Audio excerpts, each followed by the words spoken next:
Folks, Black Star Network is here.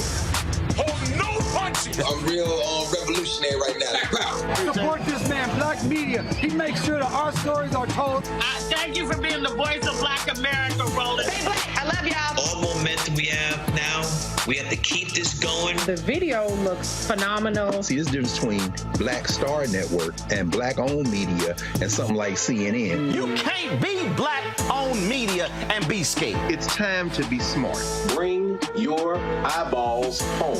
You dig?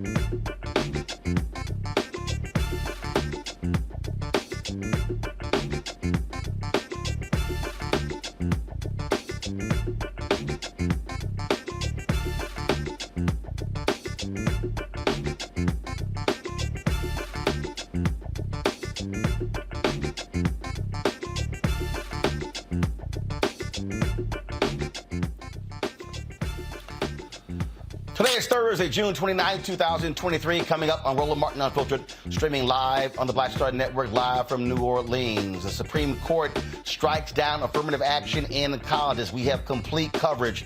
President Joe Biden weighs in, slams the decision. Vice President Kamala Harris, she was here speaking at the Global Economic Black Forum. We'll have her comments as well. Plus, we have a number of Black legal scholars also giving their thoughts on today's decision. We'll also talk about the back and forth between Clarence Thomas and Judge Ketanji Brown Jackson. They went at each other in their various opinions. And also, why is it the Supreme Court ruling affirmative action unconstitutional in colleges, but they're allowing the military academies to still use it? If it's constitutional for them, why not the rest of the country? We'll unpack all of that right here on Roland Martin Unfiltered on the Black Star Network. It's time to bring the funk. Let's go. He's got it. Whatever the biz, he's on it. Whatever it is, he's got the scoop, the fact, the find. And when it breaks, he's right on time and it's rolling. Best believe he's knowing. Putting it down from sports to news to politics. With entertainment just for kicks, he's rolling. It's on go, roll, roll, y'all. It's Roland Martin, yeah. Rolling with Roland now. He's funk, he's fresh, he's real, the best. You know he's Roland Martin now.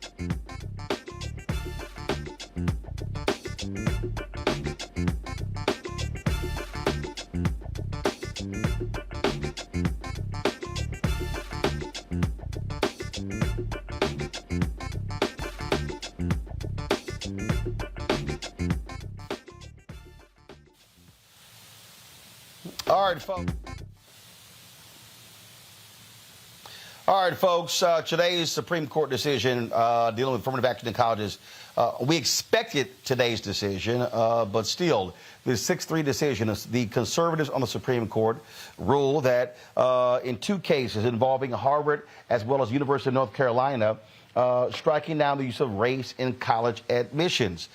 This was Christmas Day, if you will, for Clarence Thomas. He's been waiting for this moment, and man, the opinions between him and Judge Ketanji Brown Jackson were absolutely on fire. Joining us right now, Dr. Walter Kimbrough. He's a member of the President's Advisory Board on HBCUs.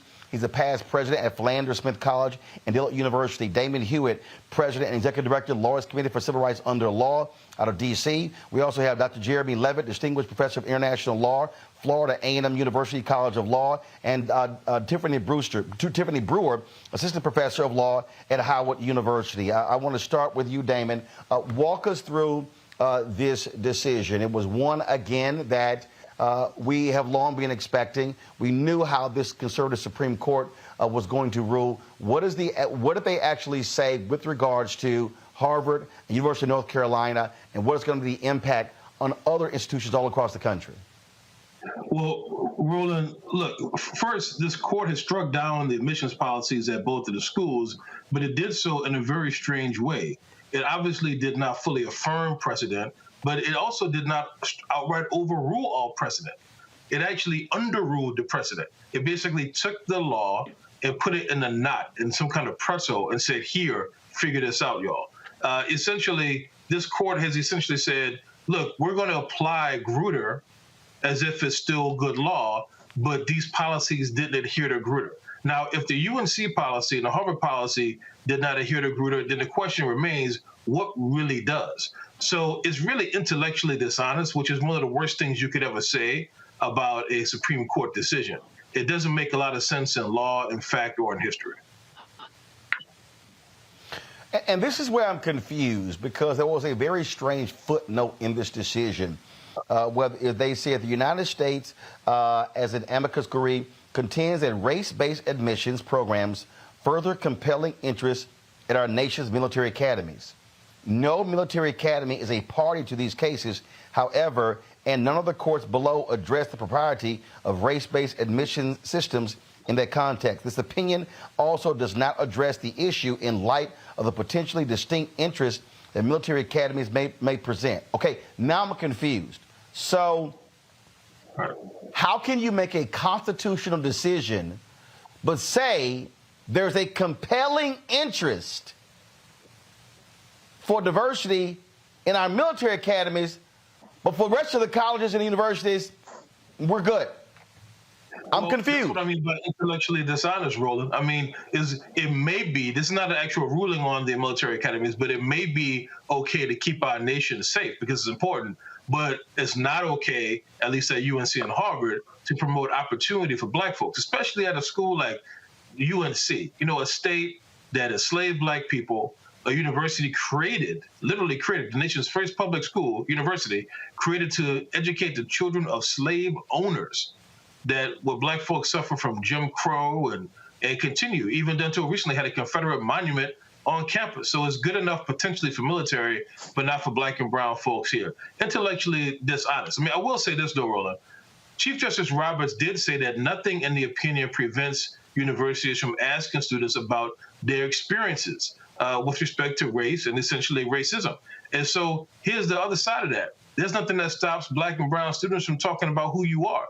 So our message to students is flood the market. Tell them exactly who you are, all over your essay, all over your application. Let them know who you are. Because the truth is, as much as this court may want it to be the case, nothing can really stop the fact that we're a race-conscious society. And we also are going to have a race-conscious future, no matter what this court decides. Now, Ed Blum, a white man who's been against affirmative action for a very long time, he challenged, of course, California state. He led this lawsuit. And so you had these Asian American students who contend that they were being discriminated against by Harvard, and more of them should have been admitted to Harvard based upon merit. But here's the problem, Damon. Their problem ain't affirmative action. Their problem is white folks in legacy. And the Supreme Court said nothing about that. Nothing about that at all. Now, look, legacy admissions are kind of like the grandfather clause in voting rights in the days of Jim Crow. If your grandfather could vote, then you can vote too. This is just like saying, well, if your grandparents could attend UNC or attend the UNC or Harvard, then you can too. That's essentially what it is. There is some structural racism in that very structure to leave that in place. Now, we don't like legacy admissions to begin with, but if all you're left with is something like that without real consideration of race, then you're talking about a whole new type of civil rights violation, a violation against black and brown people whose grandparents and great-great-grandparents were not able to attend these schools, not because they didn't want to, not even because they couldn't afford it, but because they were not allowed to. They were not welcome in these institutions. That is structural racism at its worst. Indeed. Damon Hewitt, Law Committee for Civil Rights and the Law. I appreciate it. Thank you so very much. Tiffany, I want to go to you. Again, I want to stay on that particular point. And again, I'm looking at all of these white conservatives, Tiffany, and they are ecstatic with today's decision. And I keep responding to them, to the Ben Shapiro, to the Eric Ericksons, to the Charlie Kirks, to all of them, to the David Frenches of the world. Why is it y'all are so silent on legacy? Even Clarence Thomas, in his opinion, he's talking about merit, and merit is the most important thing. We know for a fact that 45% of the students at Harvard are in because of legacy or they're athletes. This ain't about merit. And I dare say, Tiffany, these Asian American students who now think that they're going to now see an explosion of admissions at Harvard and Yale and all the Ivy League schools because of their SAT scores, nah, they're still going to be impacted by legacy. Yeah. Well, I agree with Damon wholeheartedly when he started the conversation by saying that the decision is intellectually not honest. But we're not surprised by this because the court, over a decade ago was hinting in their decisions that they see that, we're really a racially blind society. So we saw this coming. But certainly ignoring legacy admissions, and particularly the high rate of legacy admissions at some institutions historically, some of the best institutions historically, completely ignores the very argument that the conservatives were seeking to make. And we are not a race-neutral society. We probably never will be because we still have not truly acknowledged and have a debate right now the impact of slavery that we still feel and how it impacts educational systems as well and opportunities for students to even matriculate. We see even in the amicus briefs, even large sectors of corporate society who are our employers, who are the ones that are receiving these students, who also agree that diversity is important, even in the workplace as well. So this decision really cut against even the economic interests of the very economy that it certainly wants to prop up as well. And we are not going to be better off. I agree with Justice Sonia Sotomayor, who said that this has a devastating impact that cannot be overstated. So ignoring the impact of legacy admissions is absolutely intellectually dishonest, and it's why the American people are starting to distrust the Supreme Court as an institution as we speak. Jeremy, when we look at this case, again, you look at these arguments that were being made by these Asian American students. Some of them are laughable. One of these students went on Laura Ingram's show on Fox News a couple of weeks ago and talked about how he applied to Stanford and all of these other schools in California, and he couldn't get in because of affirmative action. Well, we knew that was a lie because they banned affirmative action in California schools a long time ago.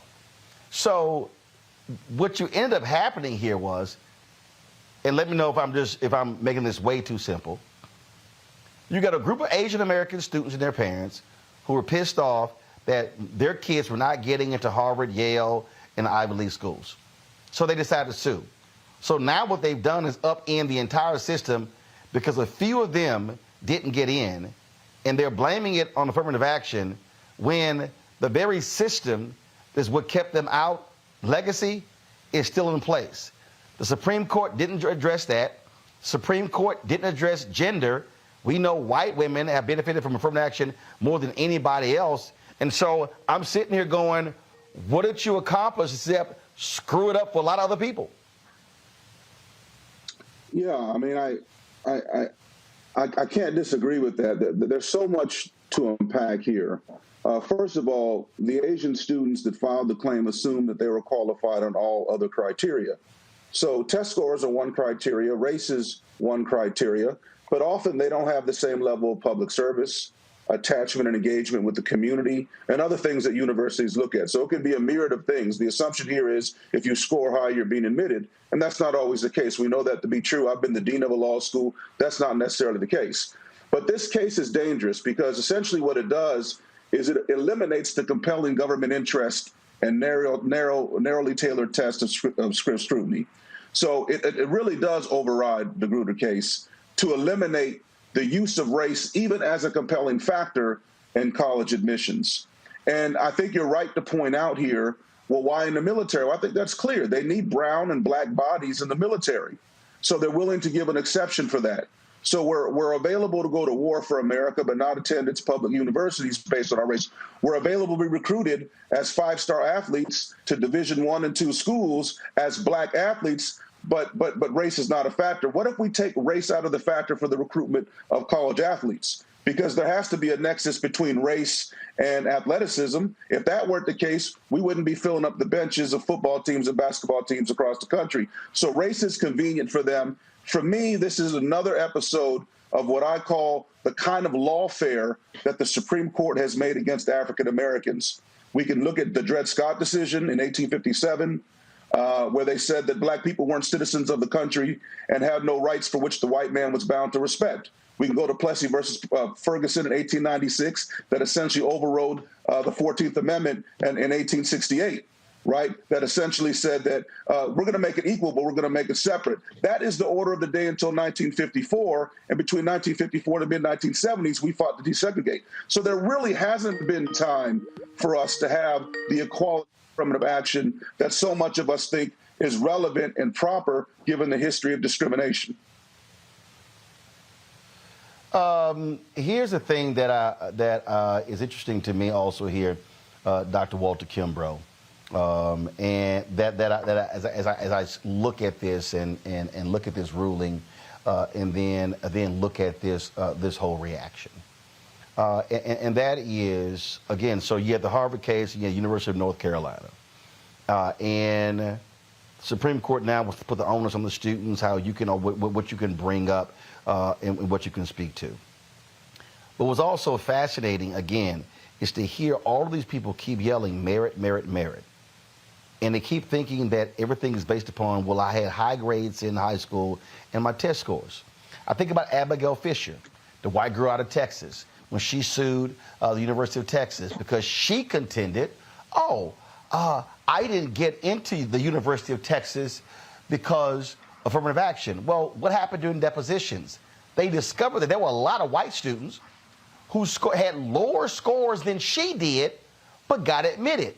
And so what always happens here is, whether it's Abigail Fisher or these Asian American students, it becomes, I didn't get in, so it must be the black and brown people. More of them were getting in, when it was like, no, a bunch of white students got in over you. That's literally what we keep seeing in these cases.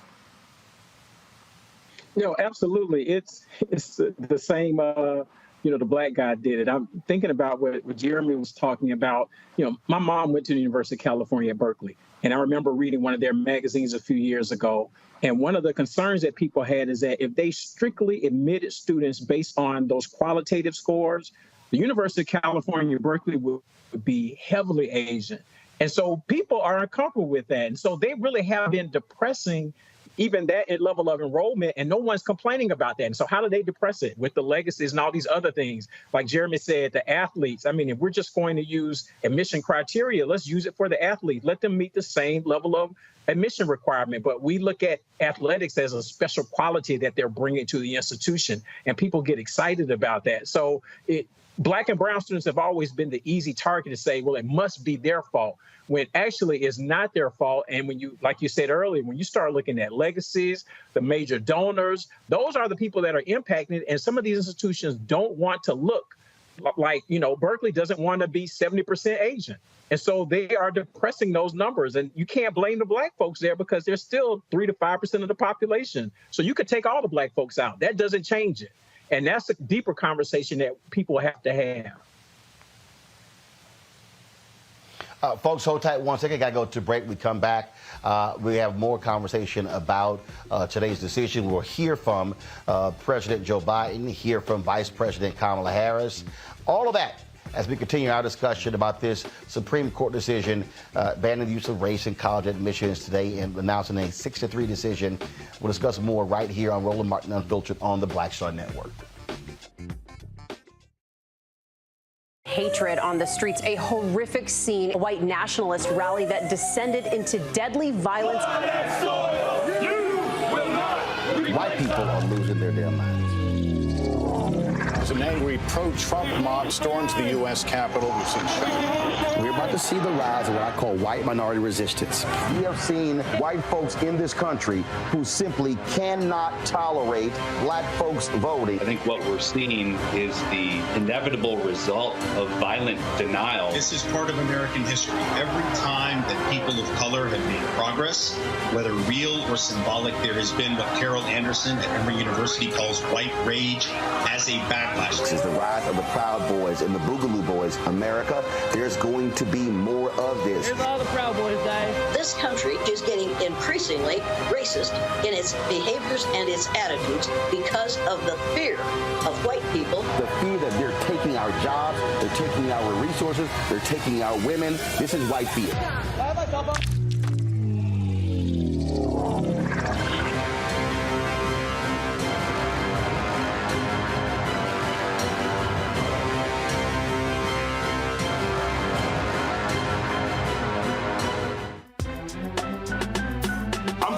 Muhammad, live from LA.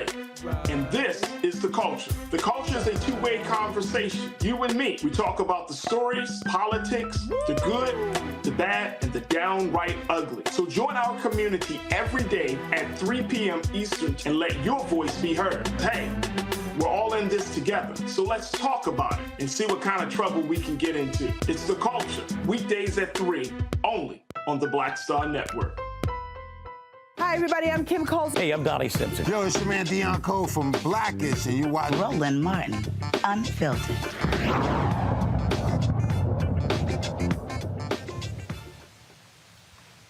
All right, folks, we're back on Roland Martin Unfiltered. It was immediate reaction across the political spectrum today when the Supreme Court decision came down. Here is what President Joe Biden had to say about today's ruling. 45 years, the United States Supreme Court has recognized a college's freedom to decide how to build diverse student bodies and to meet their responsibility of opening doors of opportunity for every single American. In case after case, including recently, just as a few years ago in 2016, the court has affirmed and reaffirmed this view that colleges could use race not as a determinant factor for admission, but as one of the factors among many in deciding who to admit from a already qualified pool of applicants. Today, the court once again walked away from decades of precedent and as the dissent has made clear. The dissent states in today's decision, quote, rolls back decades of precedent and momentous progress, end of quote. I agree with that statement from the dissent. The court has effectively ended affirmative action in college admissions, and I strongly disagree with the court's decision. Because affirmative action is so misunderstood, I want to be clear, make sure everybody's clear about what the law has been and what it has not been until today. Many people wrongly believe that affirmative action allows unqualified students to be admitted ahead of qualified students. This is not how college admissions work. Rather, colleges set out standards for admission, and every student has to meet those standards. Then and only then, after first meeting the qualifications required by the school, do colleges look at other factors in addition to their grades, such as race. The way it works in practice is this. Colleges first establish a qualified pool of candidates based on meeting a certain grade, test scores, and other criteria. Then and only then, it is from this pool of applicants, all of whom have already met the school standards, that the class is chosen after weighing a wide range of factors, among them being race. You know, I've always believed that one of the greatest threats of America, and you're tired of hearing me say it, is our diversity. But I believe that. If you have any doubt about this, just look at the United States military. The finest fighting force in the history of the world. It's been a model of diversity. And it has not only made our nation better, stronger, but safer. I believe the same is true for our schools. I've always believed that the promise of America is big enough for everyone to succeed, and that every generation of Americans, we have benefited by opening the doors of opportunity just a little bit wider to include those who have been left behind. I believe our colleges are stronger when they are racially diverse. Our nation is stronger because we are tapping into the full range of talent in this nation. I also believe that while talent, creativity, and hard work are everywhere across this country, not equal opportunity. It is not everywhere across this country. We cannot let this decision be the last word. I want to emphasize, we cannot let this decision be the last word. While the court can render a decision, it cannot change what America stands for. America is an idea unique in the world, an idea of hope and opportunity, of possibilities, of giving everyone a fair shot, of leaving no one behind. We've never fully lived up to it, but we've never walked away from it either. We will not walk away from it now.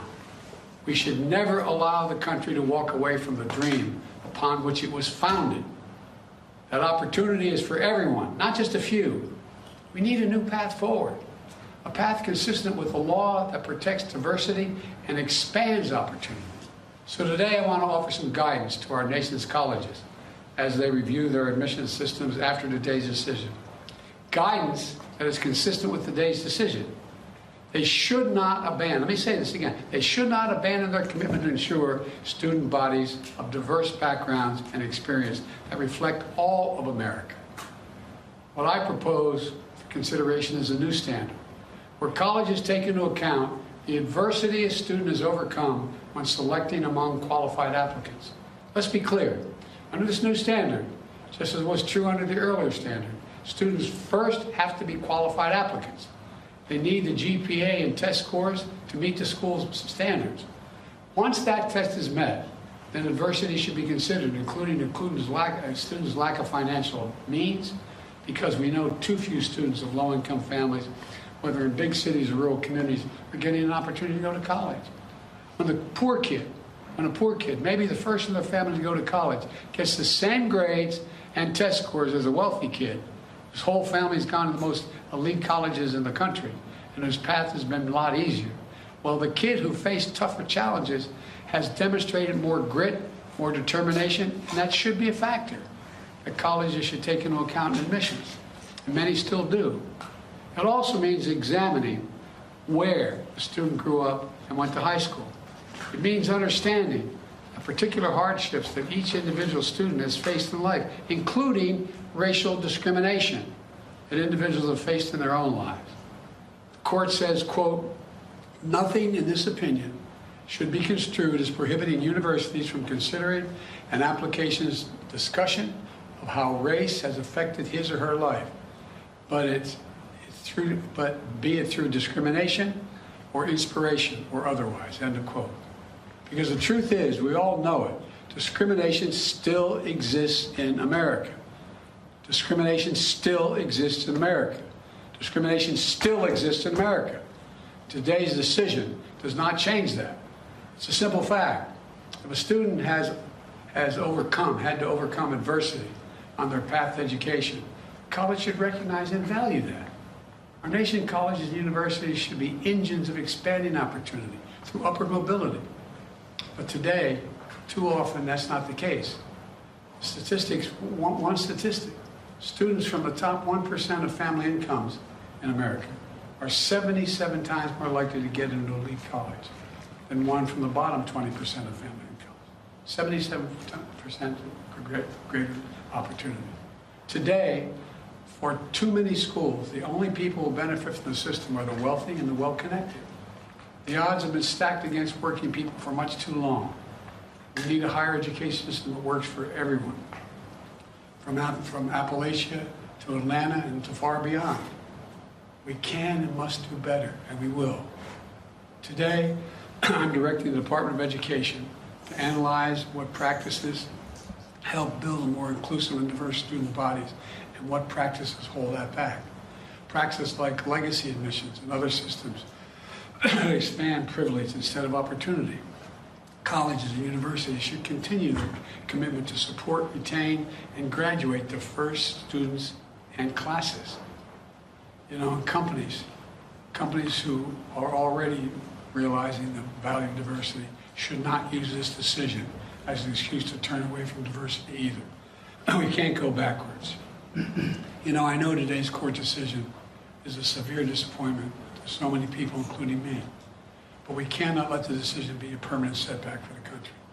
We need to keep an open door of opportunities. We need to remember that diversity is our strength. We have to find a way forward. We need to remember that the promise of America is big enough for everyone to succeed. You know, that's the work of my administration, and I'm always going to fight for that. Folks, joining our panel, Dr. Greg Carr, Department of Afro-American Studies at Howard University. Glad to have you here, Dr. Carr. You're coming to us live from Atlanta. You heard what President Biden had to say. After the next break, we're going to play what Vice President Kamala Harris had to say here in New Orleans. And he talked about this guidance given. The fact of the matter we know is this. Even with all of its problems, the reality is the use of affirmative action, not only in college admissions, has been one of the most successful ways in which to bring people of color, black folks and others, into this system, to take advantage of economic opportunities, educational opportunities. I talked about this in my book, White Fear, how the browning of America is making white folks lose their minds. They have been going after this because they knew what was coming down the line. They knew America was going to become a day one day where white folks were not in the majority. And what you have here are people who are so angry for even a sliver of an advancement by black folks and others that they want to say, oh no, let's be race neutral, except in the things that still benefit them where they know it's not race neutral. Absolutely. Well, race neutrality, as we know, doesn't exist. Certainly in the American legal universe. When we say race neutral or colorblind, what you mean is preserving whiteness. Today, the Supreme Court of the United States continued to be very consistent since the federal Constitution was passed and ratified in 1787. Today, the Supreme Court of the United States reaffirmed that standing for whiteness is a central element of U.S. constitutional law. That's it, full stop. My concern is how we read that. We know that white women have been the primary beneficiaries of affirmative action.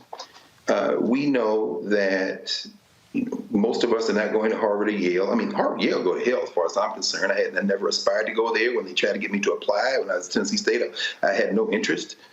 What we're really talking about is a system in place in this country where the elite, and by the elite I mean the financially elite, the economic elite, like Ed Blum, who basically made up a Trojan horse in the form of Asian Americans, because the Asian American undergraduates at Harvard stood with the non-white students, quite frankly, most of them anyway, and used it as a point of entry to try to reinforce in this radically unequal country protections for the very elite.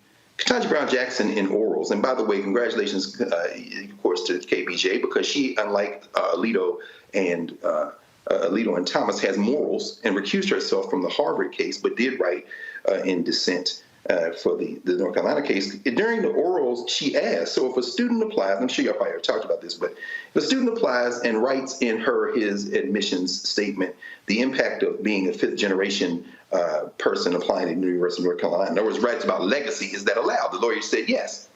And then she said, but if another student writes and talks about being the first in her generation to be able to apply because of segregation, can she write that?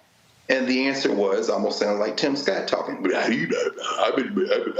So what we're really talking about is protections for whiteness. And the deeper question, as far as I'm concerned, as black people concerned, is why do we mistake the advancement of a handful of folk into the economic elite as a proxy for the advancement of all of us? As you say, I'm in Atlanta right now. The future of higher education, it seems to me, should look a lot closer to Georgia State University. Over 30,000 students, about 40% black, about maybe 27 just shy of 28% white, and Walter knows what I'm talking about, President Kimball knows what I'm talking about, double digits in Asian and Latino, black president, and access to resources. The whole idea is we have to expand the concept of higher education. Walter, you talking about your mom went to Cal Berkeley. Once they got that referendum in and put that race cannot be included as a factor in policymaking in the state of California, the law school at Berkeley, Bolt Hall, cratered in terms of the number of black people. Now, my question is, why in the hell are you aspiring to that as your standard and model for excellence in the first place? This is the point. I'm not celebrating today, but I'm damn sure not nearly as worried about this as a lot of people who simply haven't thought through the impact of stigmatized blackness and aspiring to proximity to these elite spaces as some kind of proxy for advancement for the race. This is the deeper question that this case invites us to have conversation in the black community. Well, Tiffany, I think that as how I saw this here, I mean, and again, I'm not sitting here attacking the students or the parents, but I go back to these exclusive schools in New York City when the previous mayor tried to make changes to them. And there was a lot of Asian American parents who were like, how dare you? Because their children. So what did you have? You had this insistence on high grades and high scores in the hiring of tutors and all those different things. In fact, I'm going to read what former First Lady Michelle Obama had to say about that, because she addressed that very issue. And so what you have here, so to Greg's point, why are these students so insistent? Because they understand that the elite schools, every single one of those Supreme Court justices, where do they go? Where do the folks in Washington, D.C. look to hire, with all those same Supreme Court justices, hire clerks? For all of Ruth Bader Ginsburg and how wonderful she was and how liberal she was, how many black clerks does she have? Are they choosing clerks from HBCU law schools? No, they're not. And so really what we're talking about, the reason there's this fight, and I see you over there laughing, Jeremy, the reason you have this fight over here, because the reality is this nation, Republicans and Democrats, they believe in the elite institutions. This is what this system is all about. And that's what these folks are trying. That's why when you, like, it pisses me off when I see these videos and people go, oh my God, so-and-so, the black kid got into Harvard. And I'm going, okay, that's great. And again, for me, I don't, I get it, but I'm not tripping, because I'm going, wait a minute, so I should be excited because a black kid got to Harvard, but not be excited if a black kid got to Howard? That literally is what we talk about, what is being created. Tiffany, go ahead. Well, I think we should be excited about both, Roland, really, because it comes down to also autonomy of how. Let me be real clear. I'm excited at Harvard. Tiffany, I'm excited when they get into Harvard, when they get into Howard, when they get to Kennedy King College, the City College in Chicago. See, I'm excited about all of them. But what I don't like is when we as black folks, when we say, oh, getting into Harvard is bigger than getting into Howard. That plays into white validation. Absolutely, and we have to reject that.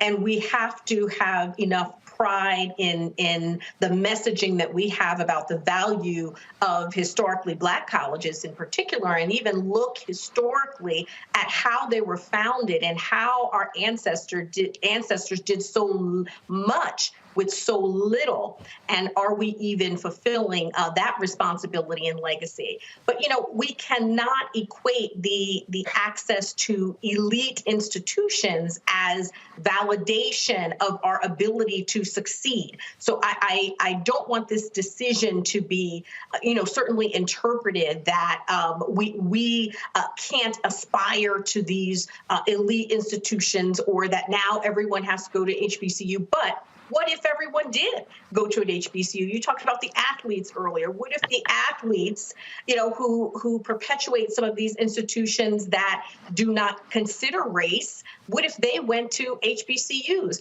I wonder financially if some of those institutions would truly survive. So I do think it is important for us to really peel down and understand, even in how we move forward from this decision. As Dr. Carr alluded, it's not just a doom doomsday, but it is a challenge for us and our community to think about our messaging. You know, I went to a predominantly white institution. My husband went to Morehouse. And as we talk more and more, I'm like, I should have gone, but you talked about why, I was listening to, I knew I wanted to go to law school. So I'm listening to and looking at all the Supreme Court justices that went to certain institutions. These are messages that do get filtered down to our young people, but we have to reverse that. And I do think decisions like this today make it even clearer for us who are leaders in empowering and educating Black minds, whether at an HBCU or in our own homes and families, to really look historically at what we have been able to achieve as Black people in this society, and to look at the institutions that will further that as well. And one thing we haven't, really talked about, we talked about how white women have been the largest beneficiaries of affirmative action. But when we really look at the impact of this decision moving forward also on Black women, who, when we look at an intersectional analysis of how Black women have been faring, in the profession of law, in other professions, I think this type of decision can have devastating impacts on Black women's advancement as well, in a very disproportionate way than it would clearly have on white women. And, I thought the decision was also very interesting in the court really completely rejected all of the justifications that both schools had with respect to what the benefits are and the goals that they have in serving diversity as an interest. And the court essentially said that none of them really fit into the strict scrutiny analysis, and they couldn't even measure them. So it's like they are just rejecting altogether the value of diversity. And to reject that means you are rejecting that there is a disparate impact that history has had on underrepresented people. And who's impacted the most by disregarding that is Black people in the United States, because we have a unique history of the impact of slavery and the continued impact of systemic discrimination. And this is another furtherance of systemic discrimination in our society, unfortunately. Hold on one second. Going to a quick break, 2 minutes. I'll be right back, and we'll continue the conversation. We'll hear from Vice President Kamala Harris. We'll also read for you the statement from Michelle Obama. And also, I'm going to play for you. 2004, I specifically questioned President George W. Bush about affirmative action and about legacy.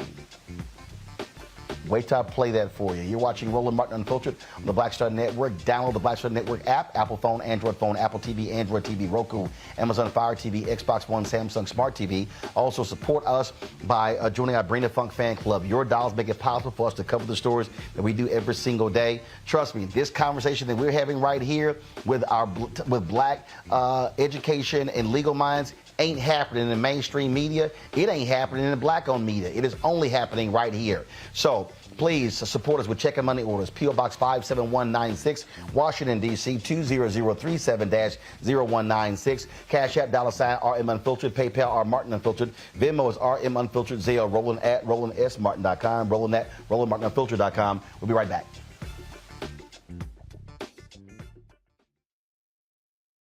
My early days on the road, I learned, well, first of all, as a musician, I studied not only piano, but I was also drummer and percussion. I was all city percussion as well. So I was one of the best in the city on percussion. There you go. Also studied trumpet, cello, violin, and bass, and any other instrument I could get my hand on.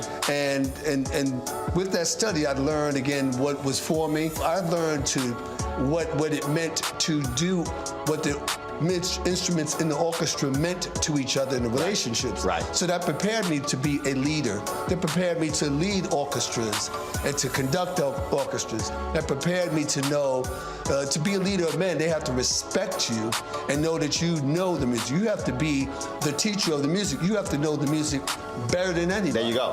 Right, so you can't walk in unprepared.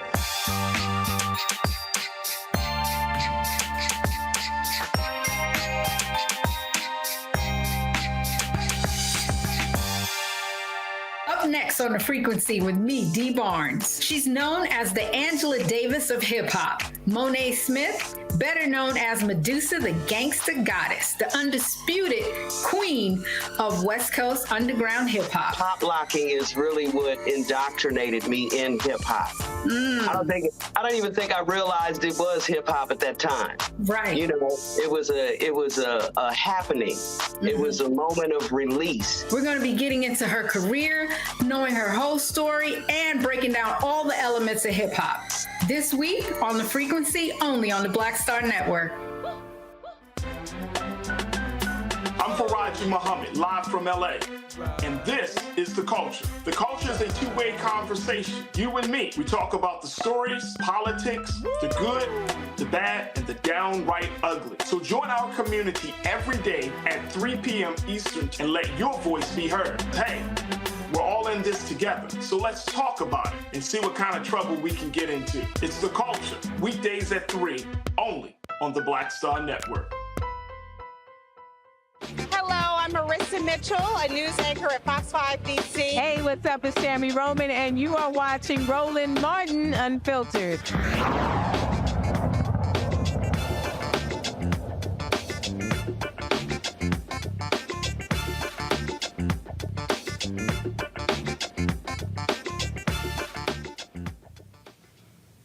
Folks, I'm here in New Orleans for Essence Festival 2023, and there was a global black economic forum sponsored by Essence Ventures. Vice President Kamala Harris was speaking, and before she made her remarks, she did address this Supreme Court decision. I prepared to have a very long conversation with you about many other matters, and then the highest court in our land just made a decision today on affirmative action, and I feel compelled to speak about it. And I'm sure that I share the sentiment and the feeling of everyone in this room in terms of the deep disappointment. I encourage everyone, by the way, to read the dissenting opinion of Justice Ketanji Brown Jackson. I encourage you to read it because she is a beautiful writer who is compelled by logic and a knowledge of history and a clarity of thinking about where we have been in as a country and where we have the potential to go. And what she so rightly has articulated, as I take away from her writing and the way I feel about it, is the disappointment is because this is now a moment where the court has not fully understand the importance of equal opportunity for the people of our country.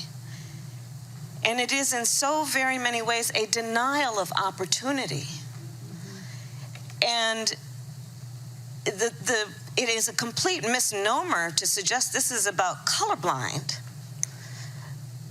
when in fact, it is about being blind to history, being blind to data, being blind to empirical evidence about disparities, being blind to the strength that diversity brings to classrooms, to boardrooms. That's right. So I did, Tashonda, I thank you for giving me this moment to just speak on that. And I think that there is no question we have so much work to do. And the president spoke so eloquently earlier today about this. Our administration will use all the tools in our power to continue to applaud policies that understand the importance and the significance and the strength of diversity in all of those places. And one of the points that the president also made is the point of encouraging our educational institutions to now be very about how they will prioritize the importance of diversity, including looking at students' backgrounds in terms of access to financial strength and benefits, where they went to high school, where they grew up. And also the president, I thought, was very clear about saying to corporate America that we would expect that this decision will not in any way cloud their judgment about the importance of diversity in the workplace. Absolutely. One of the things I want to talk with our panel, I mean, look, we've got someone from Florida A&M University, Howard University, two folks from Howard University, and, of course, former president of two HBCUs.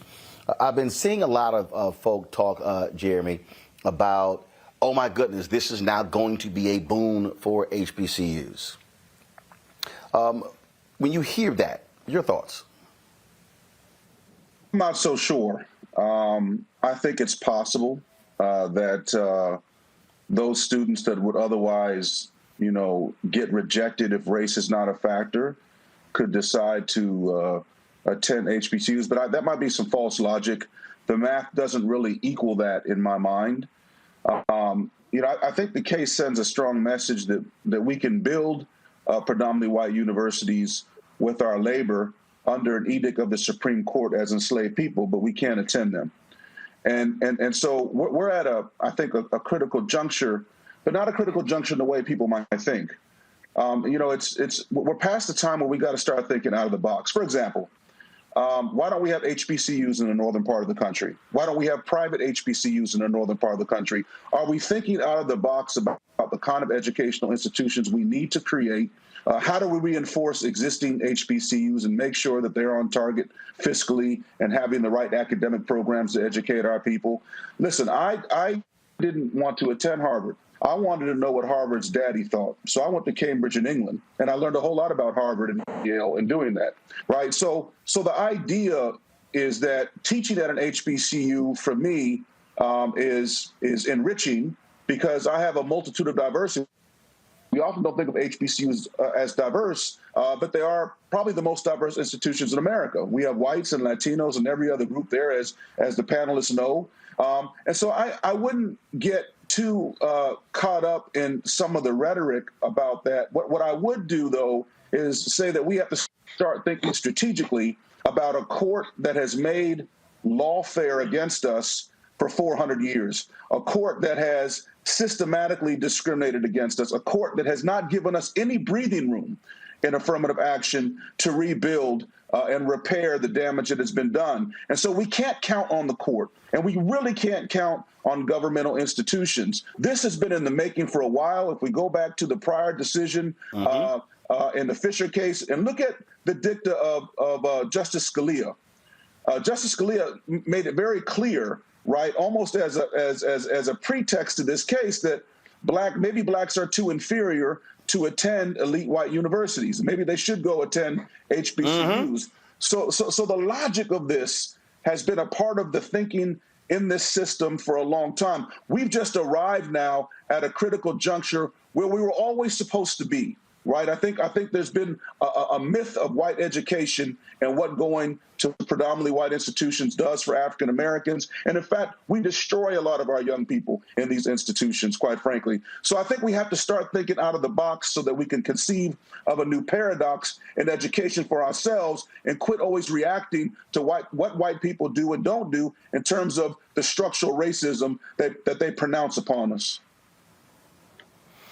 Walter, it is what I have been trying to lay out to people for quite some time is, especially black people and conscious white people, is to understand the assault that is taking place. So, for instance, Byron Donalds, congressman from Florida, he wrote some little silly tweet that literally made no sense.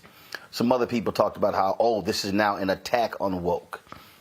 And I need people to understand that this Supreme Court decision, first of all, was tailor-made in terms of how Ed Blum filed it for the conservative Federalist Society Supreme Court justices. They thought that independent state legislature theory was going to fly. They got 3 votes. Didn't get 5, but they got 3. You look at CRT. What I keep saying is they're going after any diversity initiative in corporate America. You already see how they attack Bud Light and Target when it came to transgender, when it came to LGBT. So what black folks need to understand is that the assault that they are waging, this battle, this war, is not limited to education. They have seen how effective it has been, and they want to slow it down and get rid of it to make it more harder for the next 50 years, and we should be much more fortified for the battle at hand. No, I mean, I definitely agree. I think this is a larger attack on pretty much everything black, and they're looking to do that. I wrote an op-ed for the AJC a few months ago when they were doing some of those kinds of things led by the lieutenant governor. And basically, I just said he just didn't like anything black. And so we're seeing a lot of that. I'm thinking about what Jeremy is mentioning in terms of, what this means for HBCUs. I mean, I think there's going to be a range of people. I think that you will see some more interest from some folks because they're going to realize, first of all, what they did was gut all the diversity offices. So if you get to one of these campuses, you're not going to have any support.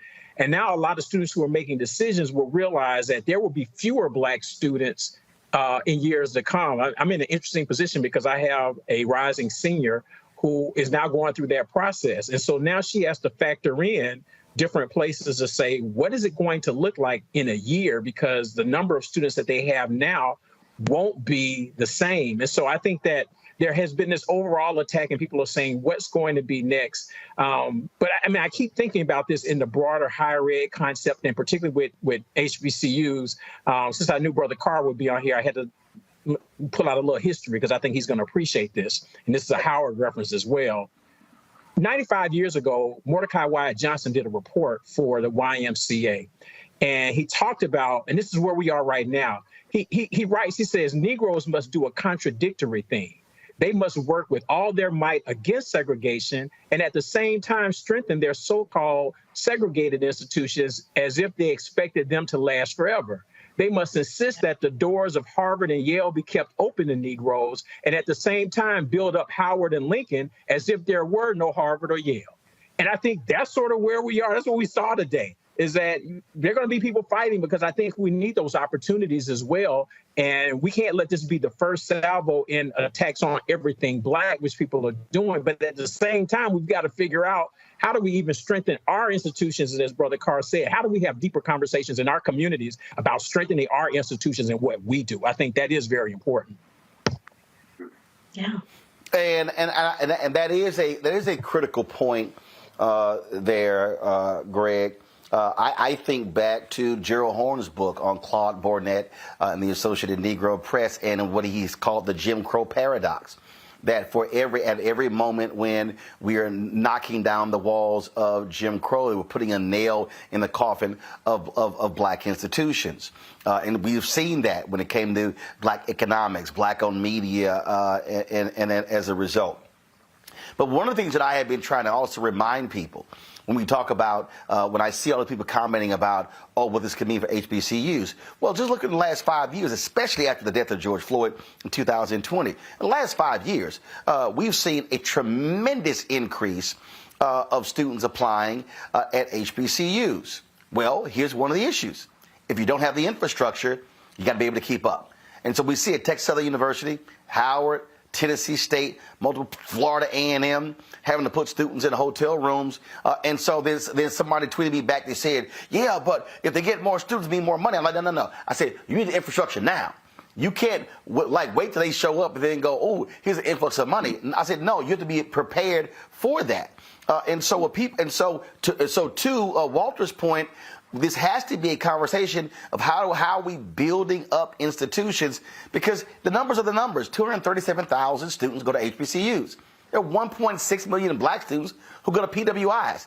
If 10% of all black students at PWIs decide tomorrow to go to HBCUs, they literally cannot handle that infrastructure.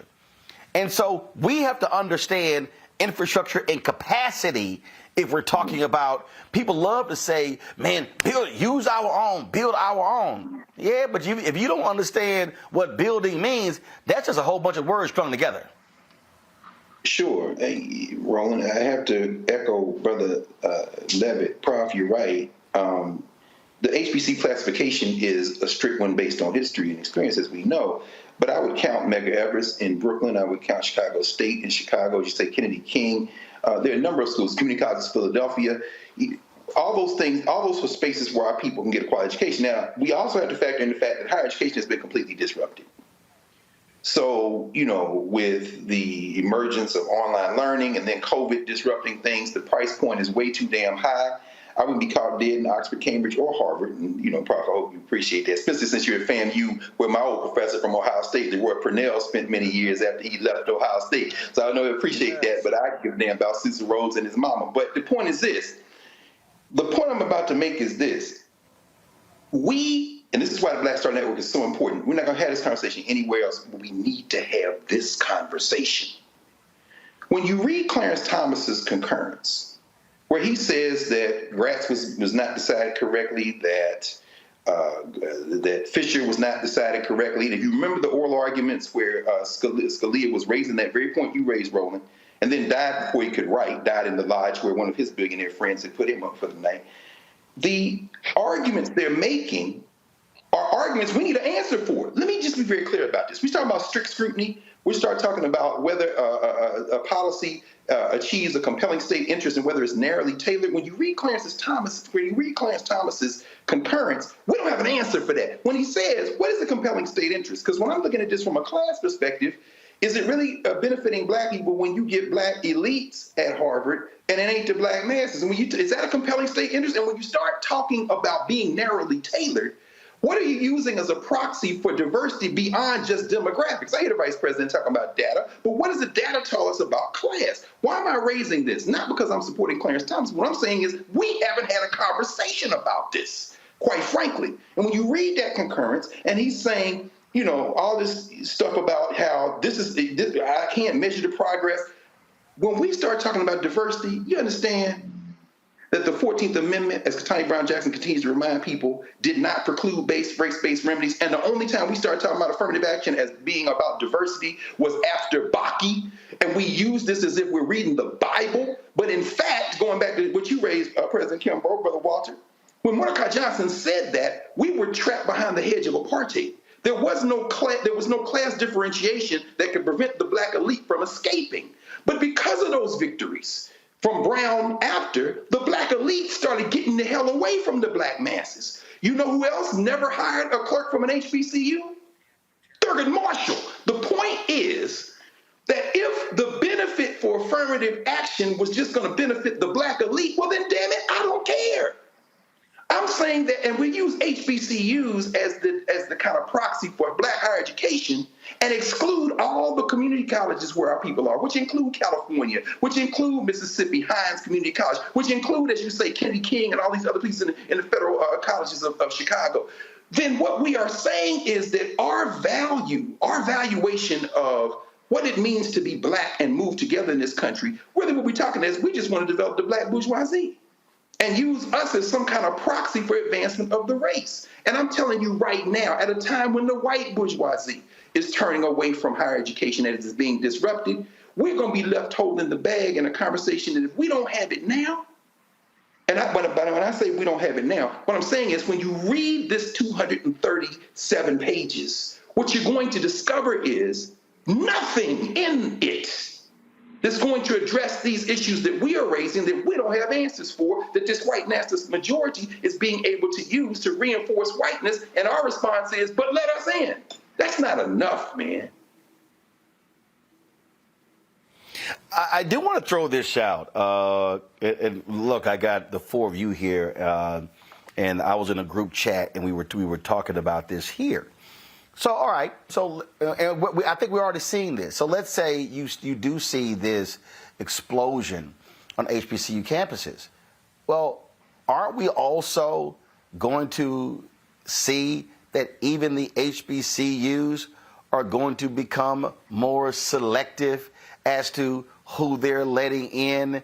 And so what then happens to those black students who are not, frankly, the upper echelon of black students? I mean, we're going to have to grapple with how are we educating folk who are not the best of the best, not in the top 10%, not the talented 10th. How do we deal with, again, the individuals who, they weren't 3.8, 3.9, 4.5, 5.0 or whatever, but there have been people who have gone on to do great things because they simply got a shot. Just would love to hear your perspective. I want to hear first from the former president of 2 HBCUs first, because that could be because we're actually even seeing that right now, Walter. Yeah, I think there's always been a range of institutions. So HBCUs aren't a monolith. I was president of 2 institutions. Dillard would be a part of that group that we call the Black Ivy League, and that's with the Howard and Hampton and Morehouse and Spelman. Philander Smith was not that, and it really served these sort of low-income folks from Arkansas that were really sharp. But Philander Smith was a place that produced Joycelyn Elders and James Cone, father of Black liberation theology, and his brother Cecil Wayne Cone, and Robert Williams, a father of Black psychology. So there's always been a place. So I agree with you. I don't think everyone, and just based on my experience, I don't think everyone will rush toward that. The challenge, I think, for some to rush toward that is that when you get these outside pressures saying, well, you're not doing a good job because your students don't graduate at a certain level. And those graduation rates a lot of times are determined by socioeconomic status. So you have a lot of Pell Grant eligible students, your graduation rate is lower. That's just part of it. But it doesn't mean that those places in these small towns aren't doing a good job. So I think there's always going to be a place, and there will always be HBCUs that say, we are not trying to chase the status. But there will be some that have that kind of cachet that people look at. And I think that's fine. There's going to be a range, but there's always going to be a place for a Howard, and there's going to always be a place for students at a Philander Smith. That's HBCU, very different, but still plays an important role. And I think that to Brother Carr's point, we can't just be places where we're viewed as, a place where the Black bourgeoisie goes. We have to deal with the predominantly Black institutions, like he mentions, the Chicago State, the community college in Alabama now. Those kinds of, all of that, I think, is part of it as well. So that's the way I think there's going to always be that range. And I just, based on my experience, I don't think everybody is going to try to rush toward that kind of say, how do we get better? A lot of people are just trying to get students right now to keep the doors open. So they're just looking for the students. And if this helps drive some of those students there, those students would have a better experience than going to some no-name regional institution that didn't want them anyway. I mean, that's just a fact. That's right. Tiffany, one of the things that I always say when we have these conversations when people are talking about, these elite schools. Look, and I've had this conversation with Black folks who've gone to PWIs and Black folks who've gone to HBCUs. I didn't go to HBCU. I graduated from Texas A&M University. Folks say, well, A&M for journalism, it wasn't Columbia, it wasn't Syracuse, it wasn't Medill at Northwestern, it wasn't all the rest of these schools. You know what? It's a whole bunch of folk, white, Black, and otherwise, who went to all them schools, who spent a whole bunch of money, who not in 3 Hall of Fames. Yeah. So I make the point, it's not fully a function of where you went to school. I get that whole deal. It's the work you do after you get that sheet of paper. Exactly. And it's also about who will hire you to get not only that first opportunity, but retain you and promote you.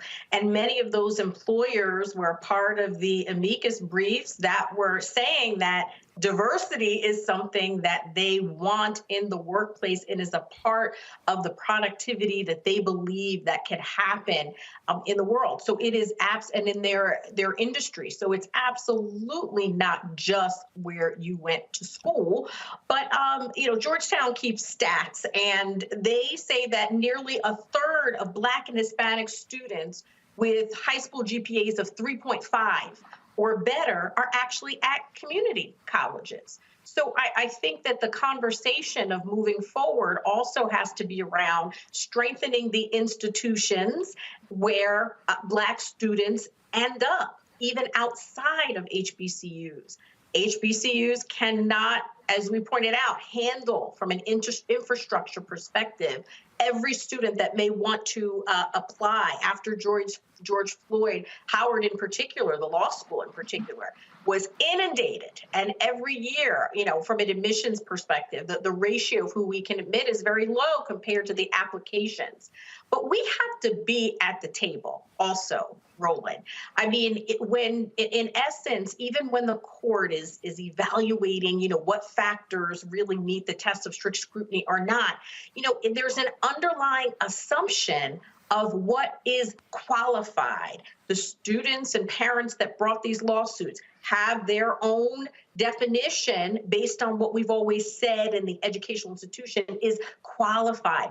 But we have to get to the table that is defining, even in higher education, what means qualified. Is it GPA? Do we need to consider GPA? How much do we need to consider standardized tests? Do those tests need to be changed? Are we in positions of power to move the needle on what qualified even means? Jeremy, your final thoughts. Well, let me say this. This is a problem created by white people and white institutions. And if they want to solve it, they have the power to solve it. The movement toward test optional institutions, Harvard has the capacity not to have certain entrance examinations. They have the power to make the changes. We've seen a movement afoot, whether it's the SAT, whether it's the LSAT, whether it's institutions seeking to waive the GRE. They have the capacity to fix the program if they want diverse institutions. What we have to ask ourselves, I think, is the real question is, do they really want diverse institutions? And I'll tell you why I ask that. If you've read this case, you'll know that the justices asked the lawyers for Harvard and North Carolina several questions that they didn't have responses to, that any person on this panel could have answered in a more eloquent way. That, for me, raised a red flag. I'm going to be quite honest with you. It's almost as if they threw questions that they didn't need to throw, and when you're trained as a lawyer, you know how to do that. So something else is moving here that just doesn't sit right with me. And I will say this, I do think HBCUs have the capacity to take many more students. There's an infrastructural problem, of course, and that's what happens when you have state legislatures that underfund universities like FAMU and others. So my major point here is that we shouldn't get too much in a titsy over this decision. I'm more concerned about the greater effects of this in contracting and disadvantaged business enterprises, and how this precedent can be used in the corporate sector to disenfranchise Black people, and how this really, in my view, is the cherry on top of the rollback in the post-George Floyd era. I think we've reached it there. We got to be realistic about it. We got to put on some new boxing gloves and get to work. That's right. Walter, final thoughts.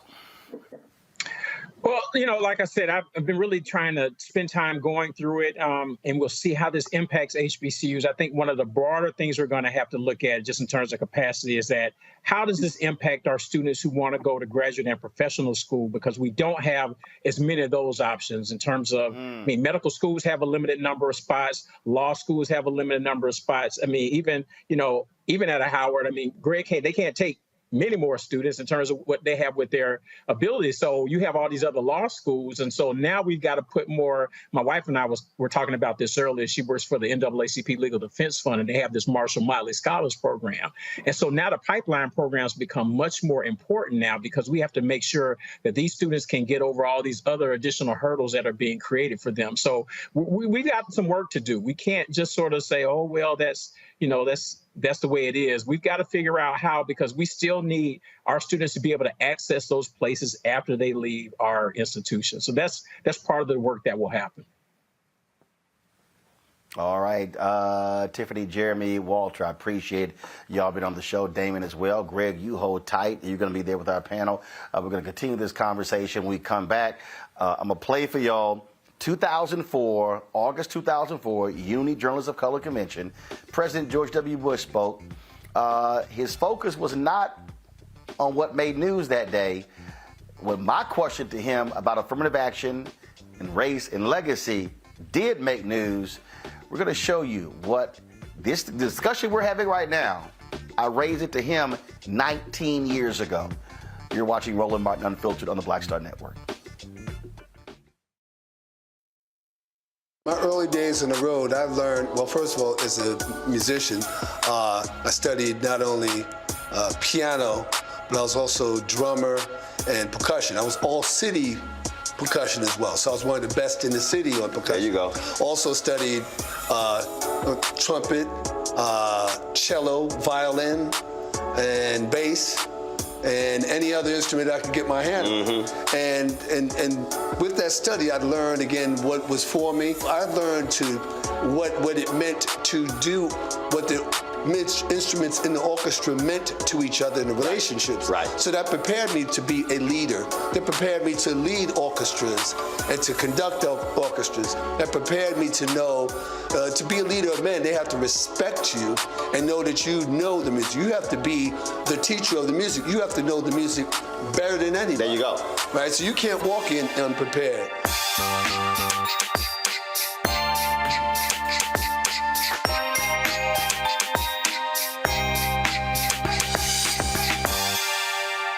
Next on The Frequency with me, Dee Barnes. She's known as the Angela Davis of hip-hop. Monet Smith, better known as Medusa, the gangsta goddess, the undisputed queen of West Coast underground hip-hop. Pop locking is really what indoctrinated me in hip-hop. I don't even think I realized it was hip-hop at that time. Right. You know, it was a happening. It was a moment of release. We're going to be getting into her career, knowing her whole story, and breaking down all the elements of hip-hop. This week on The Frequency, only on the Black Star Network. Next on The Black Table with me, Greg Carr. Succession. We're hearing that word pop up a lot these days as our country continues to fracture and divide. But did you know that idea, essentially a breaking up of the USA, has been part of the public debate since long before and long after the Civil War, right up to today? On our next show, you'll meet Richard Crichton, the author of this book, who says breaking up this great experiment called America might not be such a bad thing. That's on the next Black Table, right here on the Black Star Network. Hello, I'm Jamia Pugh. I am from Coatesville, Pennsylvania, just an hour right outside of Philadelphia. My name is Jasmine Pugh. I'm also from Coatesville, Pennsylvania. You are watching Roland Martin Unfiltered. Stay right here.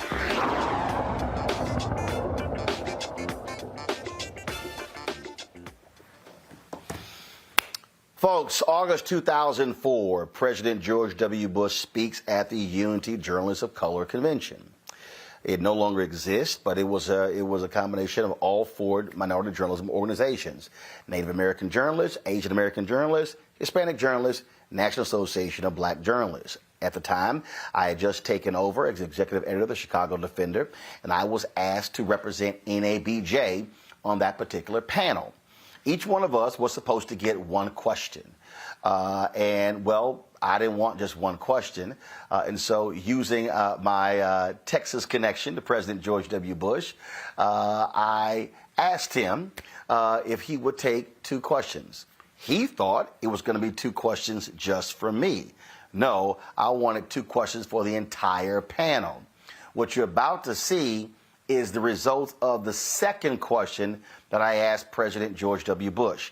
He came there, I think he was speaking about something dealing with the war or whatever. And what typically happens is Associated Press, they write the story up. They already have the copy of his speech. So as soon as he gets finished, they press the button, it goes out across the wire. Well, the question that you're about to see actually made news. The New York Times, other newspapers the next day wrote about this. And so this really became the second story. And at the time, the Supreme Court was looking at the affirmative action case out of the University of Michigan. That was the pretext of the question that I asked him 19 years ago. Watch this. You said, quote, quotas. You said, quote, quotas are an unfair system for all, unquote, with regards to your opposition to affirmative action. No, whoa. With regard to my opposition to quota systems. To quotas, okay. But I've never heard you speak against legacy. Now, the president of Texas A&M, Robert Gates, said that he would not use race in admissions, and then he later said he would not use legacy. If you say it's a matter of merit and not race, shouldn't colleges also get rid of legacy? And because that's not based upon merit, that's based upon if my daddy or my granddaddy went to my college. Yeah, I thought you were referring to my legacy. That's why I allowed you to go ahead and bring it out. Yeah. Well, in my case, I had to knock on a lot of doors to follow the old man's footsteps. Look, if what you're saying is there going to be special treatment for people, if there was, we're going to have a special exception for certain people in a system that's supposed to be fair, I agree. I don't think there ought to be. So the colleges should get rid of legacy? Well, I think so, yeah. I think it ought to be based upon merit, and I think it also be based upon... And I think colleges need to work hard for diversity. No, don't get me wrong. Mm-hmm. Don't get me wrong. You said against affirmative action is what you said. You put words in my mouth. What I am for is diversity. I just read the speech, Mr. President. What speech? In terms of when you came out against the Michigan affirmative action policy. No, I said I was against quotas. So you support affirmative action but not quotas? I support colleges affirmatively taking action to get more minorities in their school. That's a long headline, Mr. President. I support diversity. I don't support quotas. I think quotas are wrong. I think quotas are wrong for people.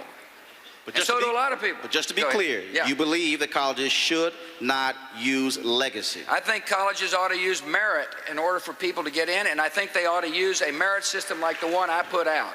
Thank you very much. Thank you all. Thanks for having me.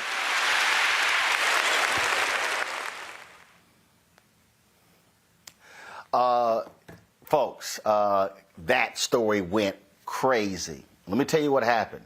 The New York Times had a story the next day. White parents at Harvard and Yale were blowing the phones up, demanding to know if they were going to be changing their policies to get rid of legacy. We know they didn't. We got our panel here. Let me bring in Dr. Greg Carr, Department of Afro-American Studies at Howard University, Reese Colbert, host of the Reese Colbert Show, Sirius XM Radio, Long Victoria Burke, NNPA, Black Press of America. Greg, I can tell you got a kick out of that question. Yeah, that was the great answer, man. You peeling it down. He laughed because he knows that he can say that and it don't matter because they're gonna keep it. You nailed it. This is exactly what Ketanji Brown Jackson is writing about in her dissent. This is what Sonia Sotomayor is writing about in her 69-page dissent. Hers was the longest of the 237 pages. You're not getting rid of the true affirmative action in this country is whiteness. Let me be very clear about that. And I just want to mention one other thing. I mean, you nailed him on that, and he knows they're not getting rid of it. Here's the thing, Roland, and you brought it up, brother. You put this thing exactly where it needs to be. Exactly where it needs to be before the break. At Howard Law School, a lot of our students who come to Howard Law School, students in my classes, went to historically white schools as undergrads. They went to the Berkeleys, they went to the Harvards, and they come to Howard Law School to get that thing that they didn't get in undergraduate. Now, what Walter said is very important in terms of these graduate professional schools, because I have a lot of friends who are parts of faculties and other places at these black schools, and we only have 3 black medical schools: Meharry, Morehouse School of Medicine, and Howard. I mean, you could count some others that have them north. But the problem is this: you got a lot of non-black students at those schools because they know those schools are cheaper, they're equally, if not better, to prepare you. And you got black students who can't get in those schools because folk then discovered how their quality. We don't have enough schools. But what you put right in the square, I think, really is where we have to deal with this. After Bakke, when affirmative action moved from, because of statutory interpretation of the 14th Amendment and the Civil Rights Act of 1964, moved from redressing past problems to diversity, our focus became diversity. And what you might see is an uptick in, and I've already seen it at Howard, as they begin to want students with the astronomical GPAs and the ability to pay. You're beginning to see students at HBCUs who are only there because they've discovered that there's an equal network or better network. If you want to go to Wall Street, you don't go to Stanford undergrad, you go to Howard undergrad, and they got Wall Street, they're filthy on Wall Street with that same network. But here's the problem. Those students bring some of the same attitudes toward the working class and the laboring class that they would bring if they were at Stanford or Harvard. You put it where it needs to be, Roland. When we start, we have to address this question of class in the black community, because for a lot of black folk, they would love it if HBCUs became DEIUs, and they don't want to get rid of legacy either because they're 4 or 5 generations in. And just like George W. Bush giggled because he knew you had trapped him, there are black people who would say, hey, I don't want them Negroes who I'm scared of when I walk down the street at my HBCU. I'd rather have the 3rd or 4th generation student who was aspiring to go to the University of Chicago, but now because of this decision will look twice at Spelman. I don't want those students at Howard because, quite frankly, I don't need that petty bourgeois static. But guess what? That number's getting higher and higher and higher. And I don't know what they do for the race except use it to their individual advantage. The thing that I cracked up on there with that one, Reese, was, one, he wasn't expecting that question. 2, he openly admitted when he said, yeah, all the doors I had to knock on to follow my dad's footsteps. George W. Bush is an absolute byproduct of white privilege, of legacy. That's how he got into Yale. That's how he got into Harvard. He didn't even come close to having the grades. And what ends up happening, parlays that into becoming owner of the Texas Rangers baseball, being in the oil business, becoming governor of Texas, and becoming president of the United States. Right. And so what you have here, again, you have these Asian American students and these Asian parents, and they are so hell-bent on Harvard, Yale, Columbia, Cornell, Brown, all the Ivy Leagues. I don't even know what the hell all of them are. I can't even name all of them. And so hell-bent on that they felt that, oh, no, it's merit to every single one of them Asian American parents. America ain't never been about merit. That's the BS they always say. It has always been about the hookup, privilege, who you know, and it has been about whiteness. And the Supreme Court, in its decision today, did nothing to strike down the very thing that discriminated against them, which was legacy. Period. But I mean, that's the whole point, right? Is this whole notion that the system is going to somehow be more fair when it's going to just further advantage those who are already given every single leg up in our society. I mean, in addition to white supremacy being the biggest crock of shit, meritocracy is the biggest crock of shit. It has nothing to do with merit, with you getting this astronomical GPA. It's whether or not your school can throw the letters AP in front of a class title, and now you get an extra grade point GPA. I did have that, I benefited from that too myself, but I'm just saying there are ways to game the system. And the way that the white people have set this up is that they're always going to win. And so, no, I'm sorry, Asian people, you are not any more welcome. You're not going to have any more additional ability to get into these institutions because they don't want your Asian ass there either. Just like they don't want our black asses there, they don't want y'all there either. We're already underrepresented in these institutions, supposedly with affirmative action. And so, like I think somebody somebody had mentioned, they have the opportunity to use personal impact and personal stories and things of that nature to find a way to get around the whole notion that it's strictly by the GPA, by the SAT score or whatever scores, and they're going to continue to game the system. It's the same way that Republicans cheat. When they run out of the majority votes, they gerrymander until the votes don't even matter. They steal, they lie, they cheat. That is the American way, not meritocracy. That's never going to change as long as whiteness is still a concept that people exalt in this country. That's not going to change for anybody. Black people, we're going to always find a way to get along and do what we got to do. This doesn't change that in the sense that we're going to make a way out of no way. But the other people who have been benefiting by the blood, sweat, and tears of Black people and the activism for Black people and off the backs of our systemic discrimination, they're going to get a wake-up call with this ruling. Let's be real clear here, Lauren. What's going to happen here? The university, figure out how they are going.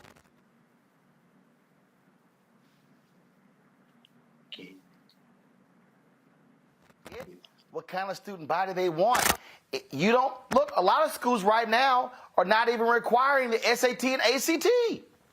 Yeah, that's right. I think it all goes back to your book, White Fear. At the end of the day, Roland, the demographics are changing.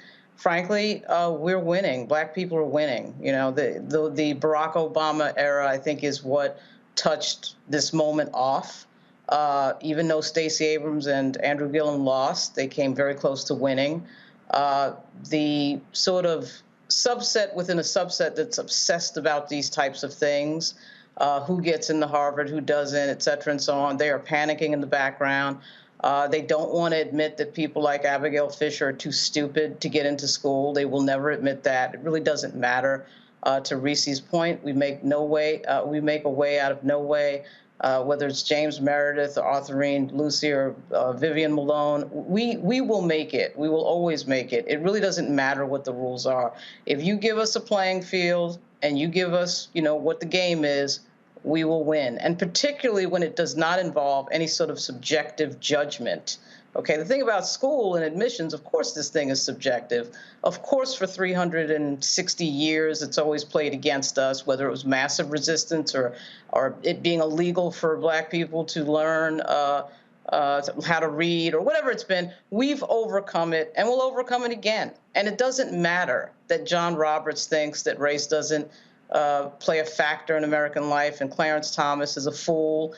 It really doesn't matter. In the end, we'll make it. To your point, Roland, you made a point about how there's so many successful people out there who have not gone to these Ivy League schools and make it anyway. Because, of course, success is not just built on some degree that you have from an Ivy League school. We see so many people like Malcolm X or somebody like that they're making it because of determination and grit and intelligence and hard work, and it has nothing to do with any. But if you're on the Supreme Court, so many of these people are baked into this notion, particularly in the Supreme Court, that you have to go to a certain school to make it. I mean, lawyers are particularly geared for thinking that way. So this isn't really a surprise, but it really doesn't bother me. There's a little piece of me, actually, that's kind of oddly glad that it happened, because now we don't have to hear about this constant, ridiculous idea that we're not qualified somehow because we got into a school. I mean, affirmative action, you might get into the school, but affirmative action is not going to take your test. It's not going to pass the bar for you. It's not going to get your A's and B's that you have to get when you get into the school. And there's that sort of idea in everybody's head that just getting in, of course, is the entire trick, which typically it is. Absolutely. All right, folks, hold tight 1 second. I got to go to a break. We come back. I want to read what Michelle Obama posted on social media. But what's really key is, I think, the last part where she actually gave a call to action to her followers. That's next on Roland Martin Unfiltered on the Black Star Network. Hey, folks, the conversation we're having right now, nobody else is having. I see thousands of y'all right now on YouTube. You're on Facebook. You're watching on Twitch, Instagram, the Black Star Network app. I can't tell you enough why your support matters. Okay? And, I mean, look, what we're doing here, no one else is doing. Look, I'm here at Essence Festival. You know what? One of my guys, one of my advertising guys, was at an event, and you know, a lot of these major companies announce 5-year commitments, millions of dollars. But the reality is, there is no other black-owned media company that is doing the number of daily news and information that we're doing here at the Black Star Network. Nobody else. Byron Allen's not doing it. Black Enterprise is not doing it. Essence is not doing it. Blavity is not doing it. Urban One is not doing it. We are. Okay, we don't spend all our time focusing on sports, entertainment, and gossip, and hair and makeup, and all that sort of stuff. We are talking about the issues that matter. And so we really need your support. Again, our goal is to get 20,000 of our followers contributing on average $50 a year. That's $4.19 a month, 13 cents a day. I'll tell you right now, I'm looking right here. It's more than 3,000 people who are watching us as we speak on our YouTube channel. And then we got people watching on the other ones. If every single one of the individuals on our YouTube channel gave $50 to the show, we raise $150,000 today. That's just real. That's just real. And so your support is critical and it matters. And so if you want to give, please do so. P.O. Box, check in money orders to P.O. Box 57196, Washington, D.C., 20037-0196. Cash App, $RM Unfiltered. PayPal, R Martin Unfiltered. Venmo is RM Unfiltered. Zelle, Roland at RolandSMartin.com. Roland at RolandMartinUnfiltered.com. And so, of course, and again, Zelle, Roland at RolandSMartin.com, Roland at RolandMartinUnfiltered.com. Let me just give a shout out to the folks who've given during the show. I appreciate Ernest, Jacqueline, Sherlyn, Carrington, Kareem, Brooks, Norminke Holmes, Colette, Charlene Perry, let's see here, Donald Rush, Gerald Gilmore, Gregory Kelly, Richard McGregory, Tommy Williams, Charles Slocum, Ronald, thank you, and Antoine Brand, Tiffany Tolder. Thanks for contributing during our show. Anybody who gives will get a personal shout out as we're live. Folks, I'll be back in a moment. Hatred on the streets, a horrific scene, a white nationalist rally that descended into deadly violence. White people are losing their damn minds. As an angry pro-Trump mob storms the U.S. Capitol, we're about to see the rise of what I call white minority resistance. We have seen white folks in this country who simply cannot tolerate black folks voting. I think what we're seeing is the inevitable result of violent denial. This is part of American history. Every time that people of color have made progress, whether real or symbolic, there has been what Carol Anderson at Emory University calls white rage as a backlash. This is the rise of the Proud Boys and the Boogaloo Boys. America, there's going to be more of this. Here's all the Proud Boys, guys. This country is getting increasingly racist in its behaviors and its attitudes because of the fear of white people. The fear that they're taking our jobs, they're taking our resources, they're taking our women. This is white fear.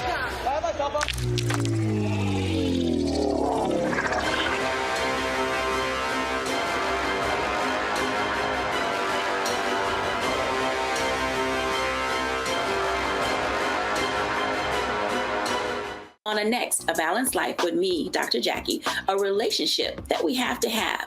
We're often afraid of it and don't like to talk about it. That's right, we're talking about our relationship with money. And here's the thing, our relationship with money oftentimes determines whether we have it or not. The truth is you cannot change what you will not acknowledge. Balancing your relationship with your pocketbook. That's next on A Balanced Life with me, Dr. Jackie, here at Black Star Network. Hi, my name is Freddie Ricks. I'm from Houston, Texas. My name is Sharon Williams. I'm from Dallas, Texas. Right now, I'm rolling with Roland Martin, unfiltered, uncut, unplugged, and undamn believable. You hear me?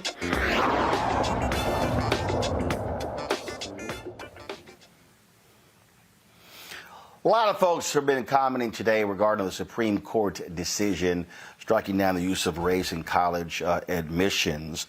One of the statements that I thought was quite interesting came from former First Lady Michelle Obama. This is what she wrote. Back in college, I was one of the few black students on my campus, and I was proud of getting into such a respected school. I knew I'd worked hard for it, but still, I sometimes wondered if people thought I got there because of affirmative action. It was a shadow that students like me couldn't shake, whether those doubts came from the outside or inside our own minds. But the fact is this: I belonged. And semester after semester, decade after decade, for more than a half a century, countless students like me showed they belonged too. It wasn't just the kids of color who benefited either. Every student who heard a perspective they might not have encountered, who had an assumption challenge, who had their minds and their hearts open, gained a lot as well. It wasn't perfect, but there's no doubt that it has helped offer new ladders of opportunity for those who, throughout our history, have too often been denied a chance to show how fast they can climb. Of course, students on my campus and countless others across the country were and continue to be granted special consideration for admissions. Some have parents who graduated from the same school. Others have families who can afford coaches to help them run faster or hit a ball harder. Others go to high schools with lavish resources for tutors and extensive standardized test prep that help them score higher on college entrance exams.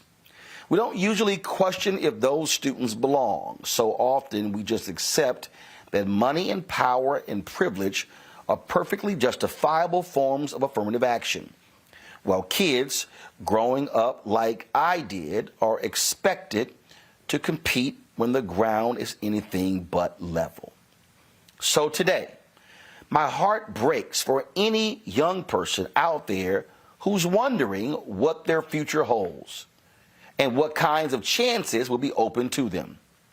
And while I know the strength and grit that lies inside kids who've always had to sweat a little more to climb the same ladders, I hope and I pray that the rest of us are willing to sweat a little too.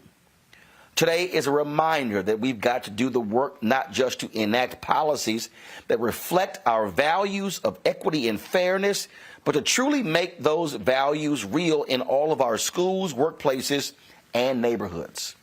If you're interested in supporting organizations who have long been advocating for this cause, check out UNCF, Hispanic Scholarship Fund, APIA Scholars, American Indian College Fund, the Dream US, Thurgood Marshall College Fund. That to me, Reese, I think is important in that what the First Lady is saying. We can sit here and yell, holler, and scream, but we got to take action. And so for her to millions of followers to recommend those institutions, I think is an appropriate response because the work still has to get done and the folks still got to get educated.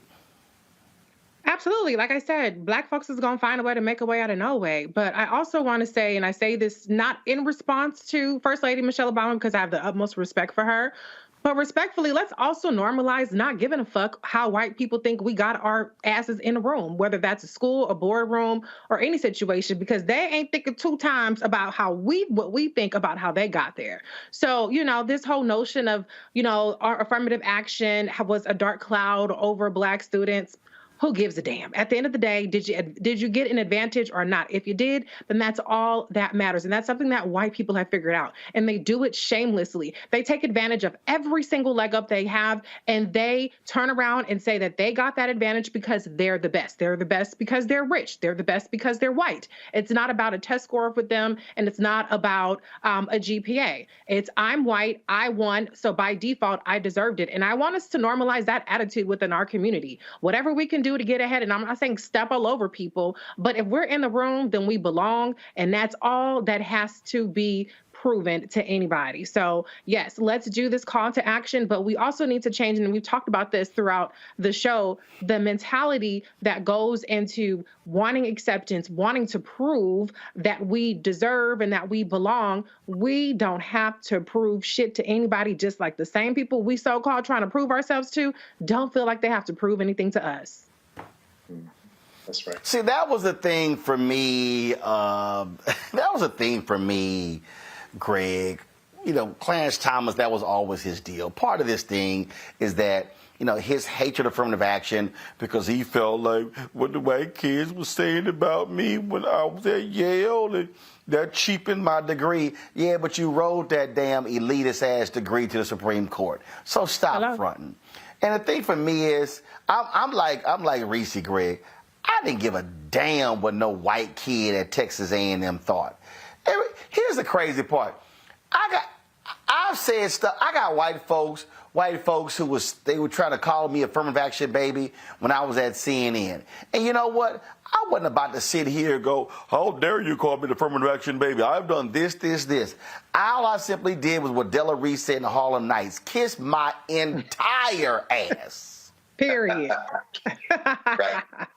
That's right. Well, I mean, although I must say, and something Professor Levitt said before he logged off about the impact of this, something that I heard Professor Angie Porter, who's over at American University, said today in response. There's the legal implications and then the real world implications. Okay, higher education is one thing, but these corporations, these companies take their cue in terms of affirmative action from these types of decisions. So now everybody who's brushing up their resume, who's going in for an entry-level position or internship, needs to be very nervous now about these places that now are going to take this and say, oh, that's the signal? Well, that's why Biden said, don't you corporations do this, because he absolutely knows they're going to do it. But this not giving a damn is really central. Clarence Thomas is a deeply traumatized man. His blackness is drawn from what he thinks white people think about blackness. The way he talks, color of his skin, the approach, and that's why we talked with Corey Robin, who wrote the book The Enigma of Clarence Thomas, on the Black Table.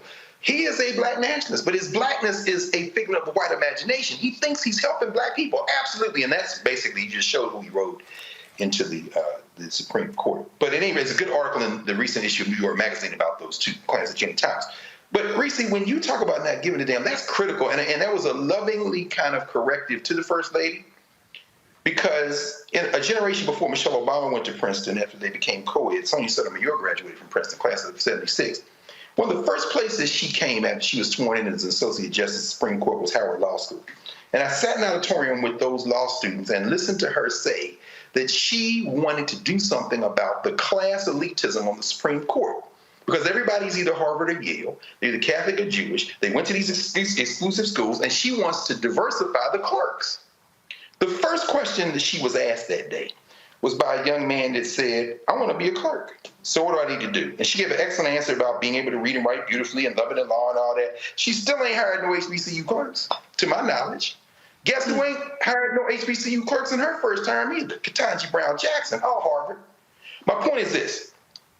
Michelle Obama wanted something coming out of the South Side of Chicago, and she got it, to Reese's point, at Princeton. She got access to the privilege, the very privilege that she balanced in that message by saying, here are all the institutional supports for places where people don't have the privilege that you should support. But I'm going to end with this.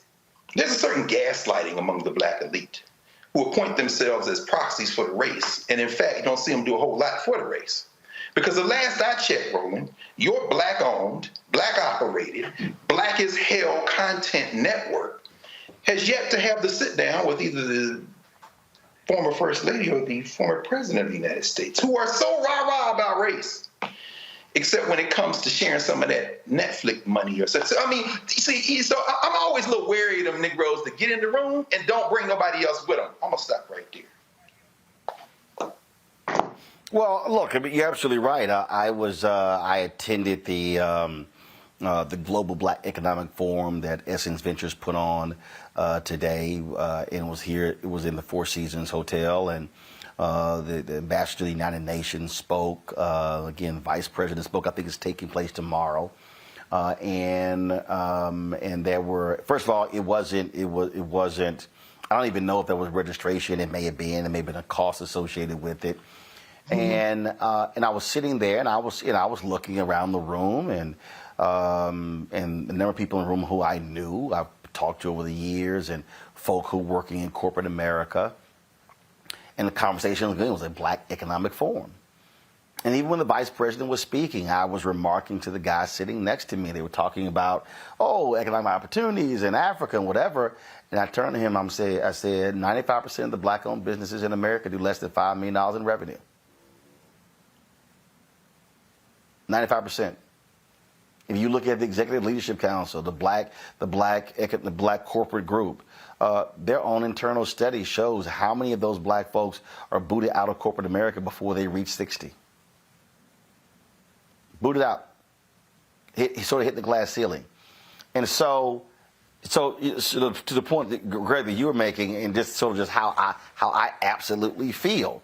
My whole deal is, if you become one of those elite blacks and you're operating in rarefied air, the question is, how are you connecting with those of us not at 30,000 feet? How are you saying, I'm going to bring people along with me? I say this all the time. If you're in a company, I just don't want to see the black people who you have in executive positions. I want to know who's getting the contracts, who's getting the money, who's getting the catering contracts, who's getting the transportation contracts, that's the whole deal. At some point, if we're going to be sitting here talking about, Lauren, how do we move in privileged circles? How do we operate in elite institutions? Who's benefiting from us attending a Harvard or Yale? Are the individuals benefiting, or we're benefiting as a collective? Are people truly maximizing the opportunities to open up new opportunities? I say this all the time to the black people who work at these ad agencies. What are you actually doing for black-owned media? Or are you just simply there to check boxes? And so that's what this whole thing boils down to. Greg, we didn't get an interview with the president when his book came out. We didn't get one with the First Lady when her book came out. And even in the last year of the White House, the First Lady told me specifically, out of her own mouth, 2 consecutive years, that she was going to do a sit-down interview with me before they got to the White House, and it never happened. So I don't know why, but my whole deal is, I tried, I was available, they never called. Ain't like folk didn't have my number. So that to me, Lauren, we as African Americans, and I'm gonna bring Dr. King here. Clarence Jones said in his book, King met with him, and Clarence was like, yo, I'm good. I'm making money as a corporate attorney. I'm all right. King gave a speech the next day, and Clarence Jones said King was basically talking to him saying, just because you're doing well in your field don't mean that you can't help the rest of our people. That really has to be our state of mind. And so that's how we must approach, I think, this and also other issues. Lauren, go ahead. Yeah, I mean, that's deep. I mean, there's so much to say there. I just know in my experience in all the places that I've worked, whether it's ABC or USA Today or whatever, it wasn't the boule crowd that was helpful to me. It was typically people who were blue collar, who had to work their way up, that went to some community college and then transferred after 2 years into another school and had the life experience that sort of taught them that I got to help other people. Now, sometimes it's somebody in the boule crowd. Sometimes it is somebody from Harvard. You just never know in life. But what I find is that's generally not the case. But, I mean, us working as a collective has always been a huge challenge. It's something that we need to deal with. To get back to a few things about this Michelle Obama statement that you put up before. I mean, as I think everybody on the panel knows, she went to Princeton, which is like probably less than 5% black. To echo Reese's sentiments once again, I mean, this idea that you're going to make me feel inferior, you're going to make me feel like I shouldn't be in the room, or I'm going to be thinking about what other people, I really could not give an F. I really could not. Half the time, we're the smartest person in the room in a place like Harvard and Princeton, because we got to be perfect to get in there. They get in on legacy. They get in on athletics. They get in on some nonsense. They're a donor, whatever. Trump's freaking son-in-law, whatever. So the 5% of black kids you see walking around on a Harvard, Princeton college campus, they're like the cream of the crop in the entire country. They're the ones that get all the scholarships. They're the ones that busted their ass, got the perfect freaking SAT score. And then you're going to make me feel like I shouldn't be here? You got to be out of your mind. So what Reese said earlier is the perfect thing. And, Clarence Thomas, the idea, the absurdity of Clarence Thomas lecturing people on anything. But, it's at the end of the day, it's Stockholm syndrome and insecurity. He wants so badly to be liked by white people. He wants that so badly, and you can never get it. It's the Adolf Caesar speech in A Soldier Story at the end of the day. They still hate you no matter what you do. You got to do your thing. And Clarence Thomas is just a sad example of what happens when you grow up in a society, in a situation, in a specific place that doesn't like you, and you know that, and you don't figure out that, your confidence and your self-ability to come through that has got to ignore your environment around you. I think it's sad in a way. I think, I think it's difficult. I sometimes think about Clarence Thomas, and I feel sorry for him that he doesn't have the self-awareness about who he is as an individual, and he let society make him feel inferior. And you see it in his statement today. Shout out to KBG, Ketanji Brown Jackson, for lighting his ass up hot on everything that he said. So there you go. Gotta go to a break. We come back. I want to talk about that because, folks, if y'all have actually read any of this, it was like, look, Judge Ketanji Brown Jackson, she basically wrote this mother. That's pretty much what. And Clarence Thomas was hot. Clarence Thomas was mad at this sister because she went at his throat. We'll discuss that next, right here on Roland Martin Unfiltered on the Black Star Network. Next on the Black Table with me, Greg Carr, the enigma of Supreme Court Justice Clarence Thomas. What really makes him tick, and what forces shaped his view of the world, the country, and Black America?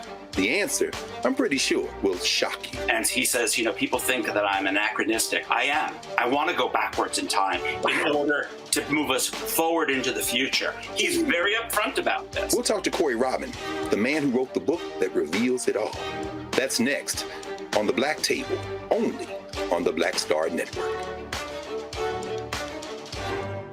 On the next Get Wealthy with me, Deborah Owens, America's Wealth Coach, I'm sure you've heard that saying that the only thing guaranteed is death and taxes. The truth is that the wealthy get wealthier by understanding tax strategy. And that's exactly the conversation that we're going to have on the next Get Wealthy, where you're going to learn wealth hacks that help you turn your wages into wealth. Taxes is one of the largest expenses you ever have. You really got to know how to manage that thing and get that under control so that you can build wealth. That's right here on Get Wealthy, only on Black Star Network. Up next on The Frequency with me, Dee Barnes. She's known as the Angela Davis of hip-hop. Monet Smith, better known as Medusa, the gangsta goddess, the undisputed queen of West Coast underground hip-hop. Pop locking is really what indoctrinated me in hip-hop. I don't even think I realized it was hip-hop at that time. Right. It was a happening. It was a moment of release. We're going to be getting into her career, knowing her whole story, and breaking down all the elements of hip-hop. This week on The Frequency, only on the Black Star Network. Hi, I am Tommy Davidson. I play Oscar on Proud Family, Louder and Prouder. I don't play Sammy, but I could. Or I don't play Obama, but I could. I don't do Stallone, but I could do all that. And I am here with Roland Martin on Unfiltered.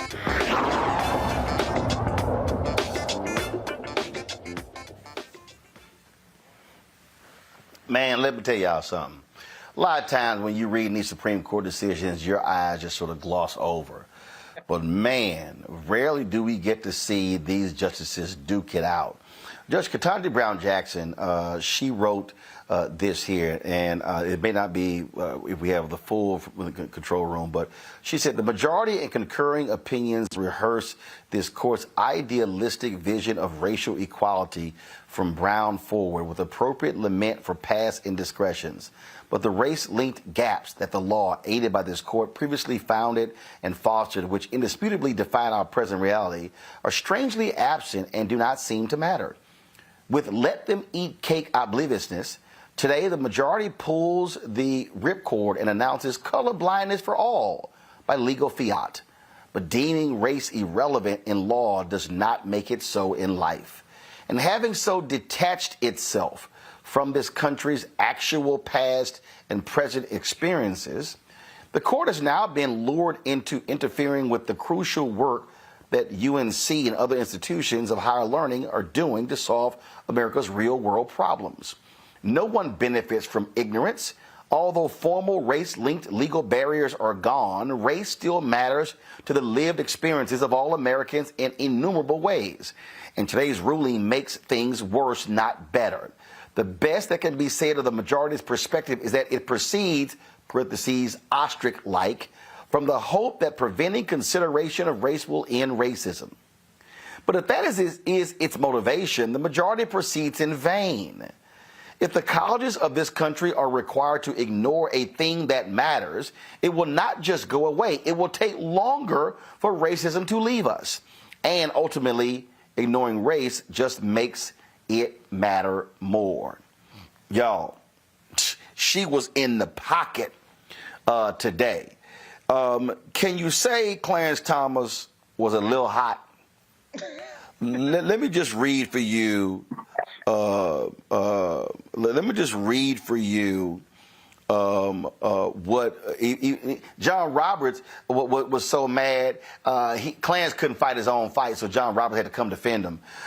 He writes, "That is a remarkable view of the judicial role, remarkably wrong, lost in the false pretense of judicial humility that the dissent espouses is a claim to power so radical, so destructive that it required a second founding to undo.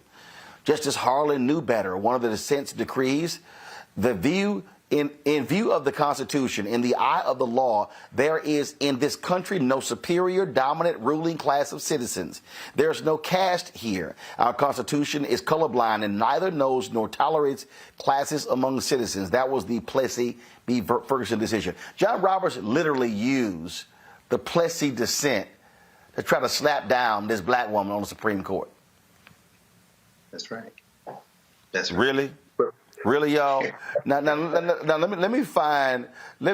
So I got to read to y'all how clueless Clarence Thomas is. So check this out. He goes, "Yet Justice Jackson would replace the second founder's vision with an organizing principle based on race. In fact, on her view, almost all of life's outcomes may be so unhesitatingly ascribed to race. This is so," she writes, "because of statistical disparities among different racial groups. Even if some whites have a lower household net worth than some blacks, what matters to Justice Jackson is that the average white household has more wealth than the average black household. By a long shot." Okay, that wasn't his opinion. He writes, y'all, this is what Clarence Thomas said.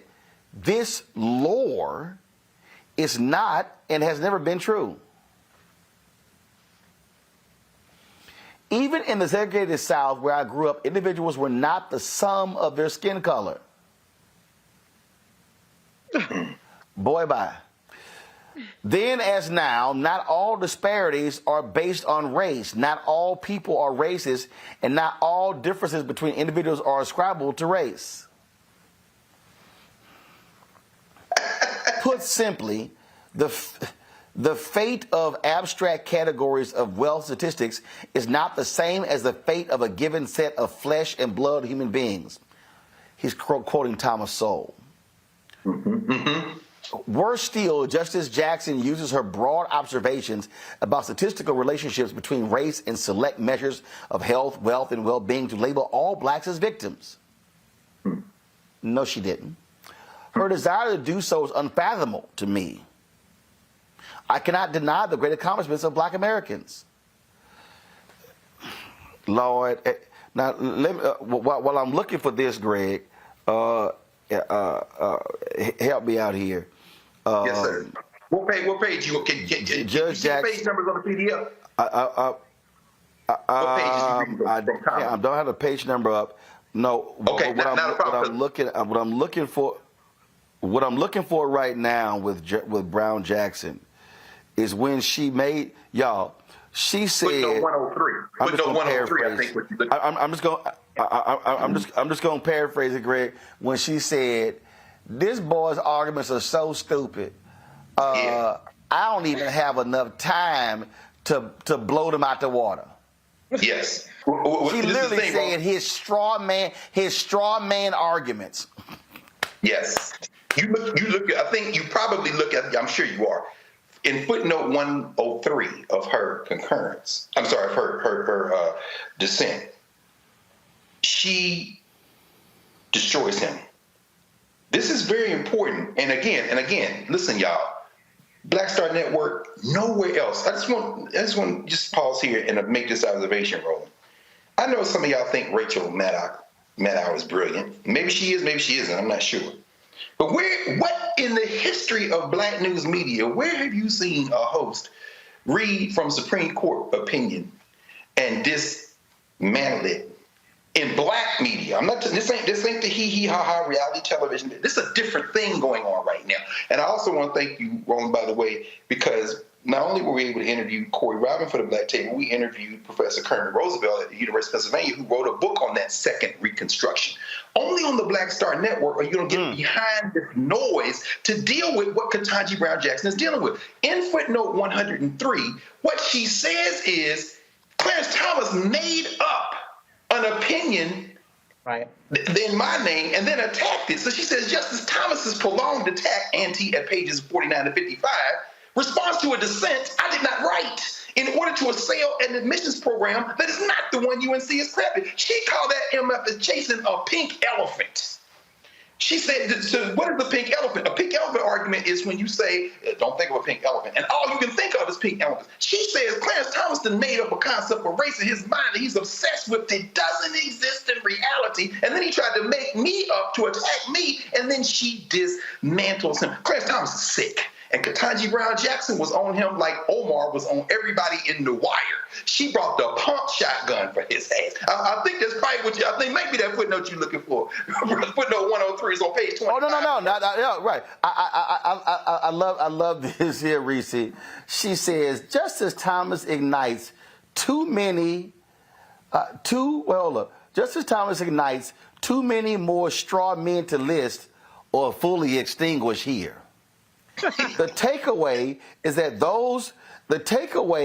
those who demand that no one think about race, quote, a classic pink elephant paradox, refuse to see, much less solve for, the elephant in the room, the race-linked disparities that continue to impede achievement of our great nation's full potential. Worse still, by insisting that obvious truths be ignored, that they prevent our problem-solving institutions from directly addressing the real import and impact of social racism and government-imposed racism, ante at 55, Thomas J. concurring, thereby deterring our collective progression toward becoming a society where race no longer matters. I mean, she was like, boy, you just offering straw man arguments that don't amount to nothing, and I just don't even have enough time to extinguish them here. I mean, it's like, we all get into these arguments on social media with somebody who just don't know what the fuck they talking about. And it's just like, we aren't even in the same realm of the conversation. You are on some whole other shit that I don't even have time to properly respond to. But I just have to say, I would be remiss if I didn't say this. Fuck the founding farmers. This whole founding fathers, this whole notion that like, oh, we're going against the founding fathers. They own slaves. Fuck them. Fuck them and their stupid ass vision. This was not a race-blind country. This was not equality for all country unless you buy into their notion that enslaved people are not in fact human beings. So it's absurd, and it's gaslighting how these white supremacist justice, including Justice Thomas, try to sit up there and act like they are showing deference to the notion of color blindness by invoking people that fucking did not see black people as human beings, let alone women as human beings. That's a whole nother story too. So I just think that we're having a discussion on the terms and with notions that were bullshit from the very beginning. And to carry them forward is just delusional, but it's intentional. It's working as designed. It's going to have the impact that they wanted to have. The only thing is there's going to be collateral damage with people that they typically wouldn't want to do harm to, which is not Black people. It's the non-white and non-Black people and the women who are white who have benefited greatly from the strides and from the kinds of protections that affirmative action has put in place. But let's all be clear. Black people still had to work 10 times as hard. I remember when I was applying for jobs, moving to the DMV, I took my race off of applications and I immediately started getting more calls back because I bought into the notion of diversity and equity. I'm Black. That's going to help me. Shit. It sure the fuck didn't. As soon as they didn't know if I was a Black girl, I got all the damn calls. And so we know as Black people in this country, when we're going for a job, when we fill out those applications, if you check Black, you definitely not getting ahead, despite what these white propagandists and racists have been trying to tell us and shove down our throat about how diversity and inclusion is disproportionately impacting us. It hasn't. So go to hell. Lauren, Reese, she nails it. And look, we know it. And what's that fool, Vivek, whatever, he was running for Republican. Oh my God. He ain't running for president. He did some video today talking about, there's no systemic racism. I'm like, fool, shut up. Reese made the point there. Yeah, colorblind studies have been done. Exact same resume, white sounding name, Black sounding name. The white person got 50% more callbacks than the Black person. So let's sit here and play this silly little game. We know what these cats are doing. This is where we got to learn to call it what it is. And I got to go ahead here and go there. Anybody who's watching me right now and anybody who's listening to me right now, if you chose to vote for Donald Trump over Hillary Clinton, you can kiss my Black ass.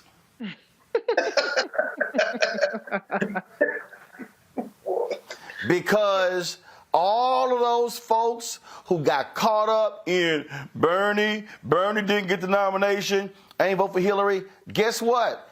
That's how we got today's decision. How about that? And let me be perfectly clear, Hillary wasn't no perfect candidate, ain't no perfect candidate. But I know she damn well was better and smarter than Trump. I know damn well she would have never appointed a Neil Gorsuch, a Brett Kavanaugh, a Amy Coney Barrett to the Supreme Court. And so, again, all y'all folk who commenting today on this decision, and if you kept your sorry ass at home, and if you didn't register, and if you did vote, and you voted for Trump over Hillary, kiss my ass. You sound like the dude, Latino dude, who used to clean, he used to do some yard stuff or whatever. I can't remember what he did. It clipped some inside. I don't know, my wife hired him, I don't know. And so, he was a big-ass Trumper. Oh, man, he loved him some Donald Trump. Until Donald Trump started deporting that ass. And when Donald Trump started going off on them damn immigrants and building the wall, it's amazing how his tone changed on his Facebook page. And guess what? That's why we use hashtag, we tried to tell you. So again, if you one of those folks who complaining after the fact, just like all them white women were whining outside the Supreme Court in the Dobbs decision, shut your ass up, because today is what happens when you do not vote. That's real. Lauren, go ahead. Yeah, I mean, I do think about Robbie Mook today. I think about Robbie Mook a lot today, because it is the moment created by Hillary Clinton losing. The irony of this whole Clarence Thomas, Ketanji Brown Jackson boxing match that we saw that she really won in the first round is that you have Clarence Thomas arguing that somehow, race shouldn't matter. And of course, so sort of disregarding history, disregarding everything that has to do with Black history. He just has this sort of contempt. It's kind of strange. It always sort of rears its head at these moments, and it's really strange. And the fact that he was so motivated by what she said, it's just an ultimate example of a hit dog hollering. But the ultimate irony of it is that the reason that he is on the U.S. Supreme Court is the very thing that he is arguing against. He, in fact, is a quota. He is not even affirmative action. Anybody who believes that he's qualified to be there is joking. I mean, this man never speaks. He never says anything. And then all of a sudden, when he does say something, what motivates him is something like this. It's usually race. And it's a shame. You know, I just cannot wait until he's gone. I cannot wait until he's off the court. He's exactly what a lot of these sort of racist right-wing Republicans love. They always find some black clown to sort of do their bidding, and they have found it in him. And he's dangerous. He's just dangerously stupid. And the reason that he was angry today is that he got smoked, and he got smoked red hot. And it's good to see because, you know, Sotomayor is the other big player in this game. Sotomayor really brings it. I don't think Kagan brings it as hard. And by the way, Kagan's the other one that's never had a black law clerk in history. We should recheck that. But at any rate, Ketanji is really, I know a lot. We heard a lot of stuff about Ketanji. Remember when she got nominated? She might be too conservative. She might be corporate. She went to Harvard, this and that. Well, she's showing up big time in these opinions because I can't wait to read the rest of it. But what I've already read shows me that this was a great pick. This was a great moment for President Biden. Indeed. Folks, I got to do a quick break. When we come back, we do have to pay homage to Christine Farris, the last sibling of Reverend Dr. Martin Luther King Jr. She passed away today at the age of 95. We'll tell her story next. Roland Martin Unfiltered on the Black Star Network. When you talk about blackness and what happens in black culture, we're about covering these things that matter to us, speaking to our issues and concerns. This is a genuine people-powered movement. There's a lot of stuff that we're not getting. You get it, and you spread the word. We wish to plead our own cause. Too long have others spoken for us. We cannot tell our own story if we can't pay for it. This is about covering us. Invest in black-owned media. Your dollars matter. We don't have to keep asking them to cover our stuff. So please support us in what we do, folks. We want to hit 2,000 people, $50 this month, raise $100,000. We're behind $100,000, so we want to hit that. Y'all money makes this possible. Check some money orders. Go to P.O. Box 57196, Washington, D.C. 20037-0196. The Cash App is $RM Unfiltered. PayPal is R Martin Unfiltered. Venmo is RM Unfiltered. Zelle is Roland at RolandSMartin.com. On the next Get Wealthy with me, Deborah Owens, America's Wealth Coach, I'm sure you've heard that saying that the only thing guaranteed is death and taxes. The truth is that the wealthy get wealthier by understanding tax strategy. And that's exactly the conversation that we're going to have on the next Get Wealthy, where you're going to learn wealth hacks that help you turn your wages into wealth. Taxes is one of the largest expenses you ever have. You really got to know how to manage that thing and get that under control so that you can build wealth. That's right here on Get Wealthy, only on Black Star Network. What's up, everybody? It's your girl, Latasha from the A. And you're watching Roland Martin Unfiltered.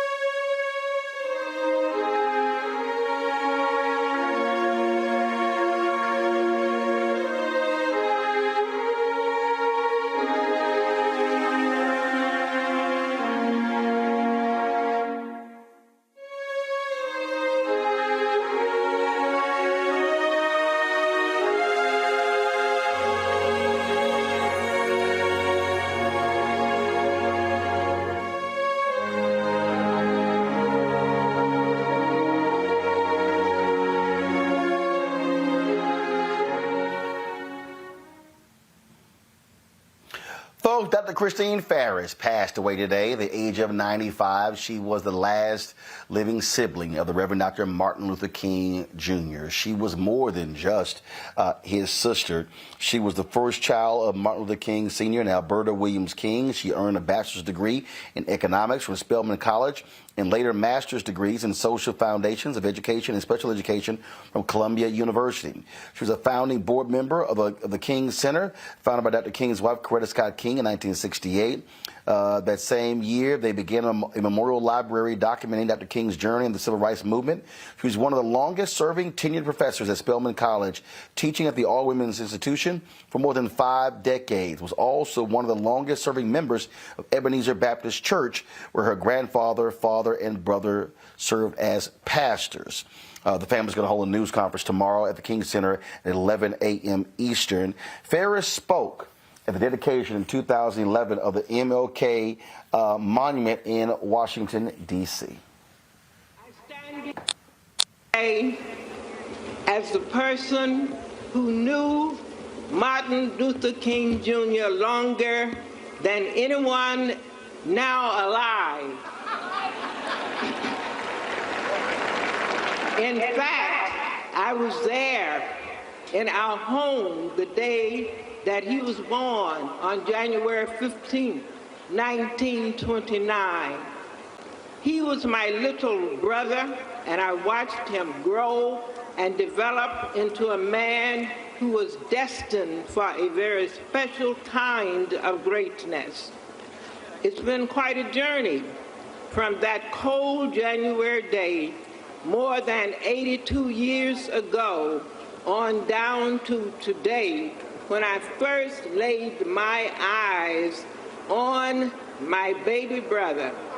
Now I'm standing here alongside an African-American president at the dedication of the Martin Luther King Jr. Memorial on the National Mall. During my life, I witnessed a baby become a great hero to humanity who provides hope and inspiration for freedom-loving people everywhere. So I just want to say to all the young people coming up, great dreams can come true, and America is a place where you can make it happen. And I know that our president will agree with me on this. It wasn't far from here where my brother Martin told America about his great dream for our country. On this day, 48 years ago, the dream of justice, equality, and brotherhood he shared with us on that sweltering August afternoon. It's really the heart and soul of the American dream. It's what this country must always be about, so we can light the way forward to a new era of peace and prosperity for all people in all nations. And I remember another lovely afternoon in 1983 when another president of the United States signed into law a bill to name my brother's birthday a federal holiday. That, too, was a day of hope and healing. I don't think my brother's legacy could get much larger. But I was wrong, because here I am overjoyed and humbled to see this great day when my brother Martin takes his symbolic place on the National Mall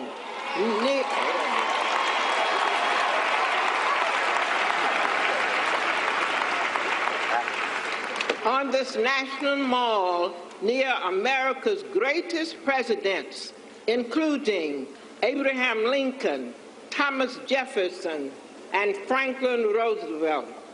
This is just overwhelming. My brother was never one to seek great honors.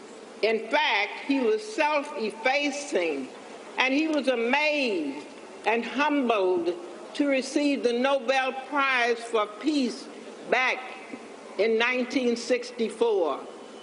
I want to thank the Alpha Phi Alpha fraternity for having the vision, commitment, and determination to conceive this project and to see it through.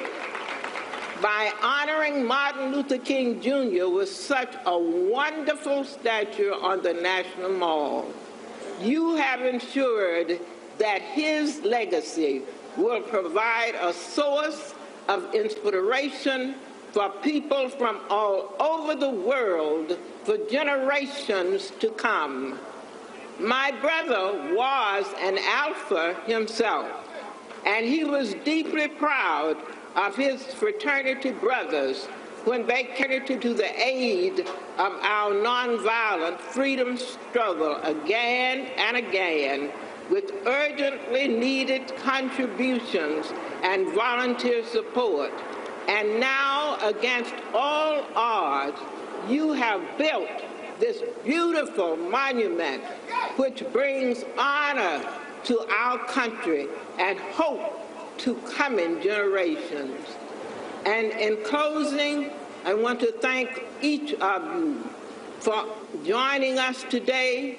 Your presence is also an affirmation of my brother's legacy and the great blessings of diversity in America.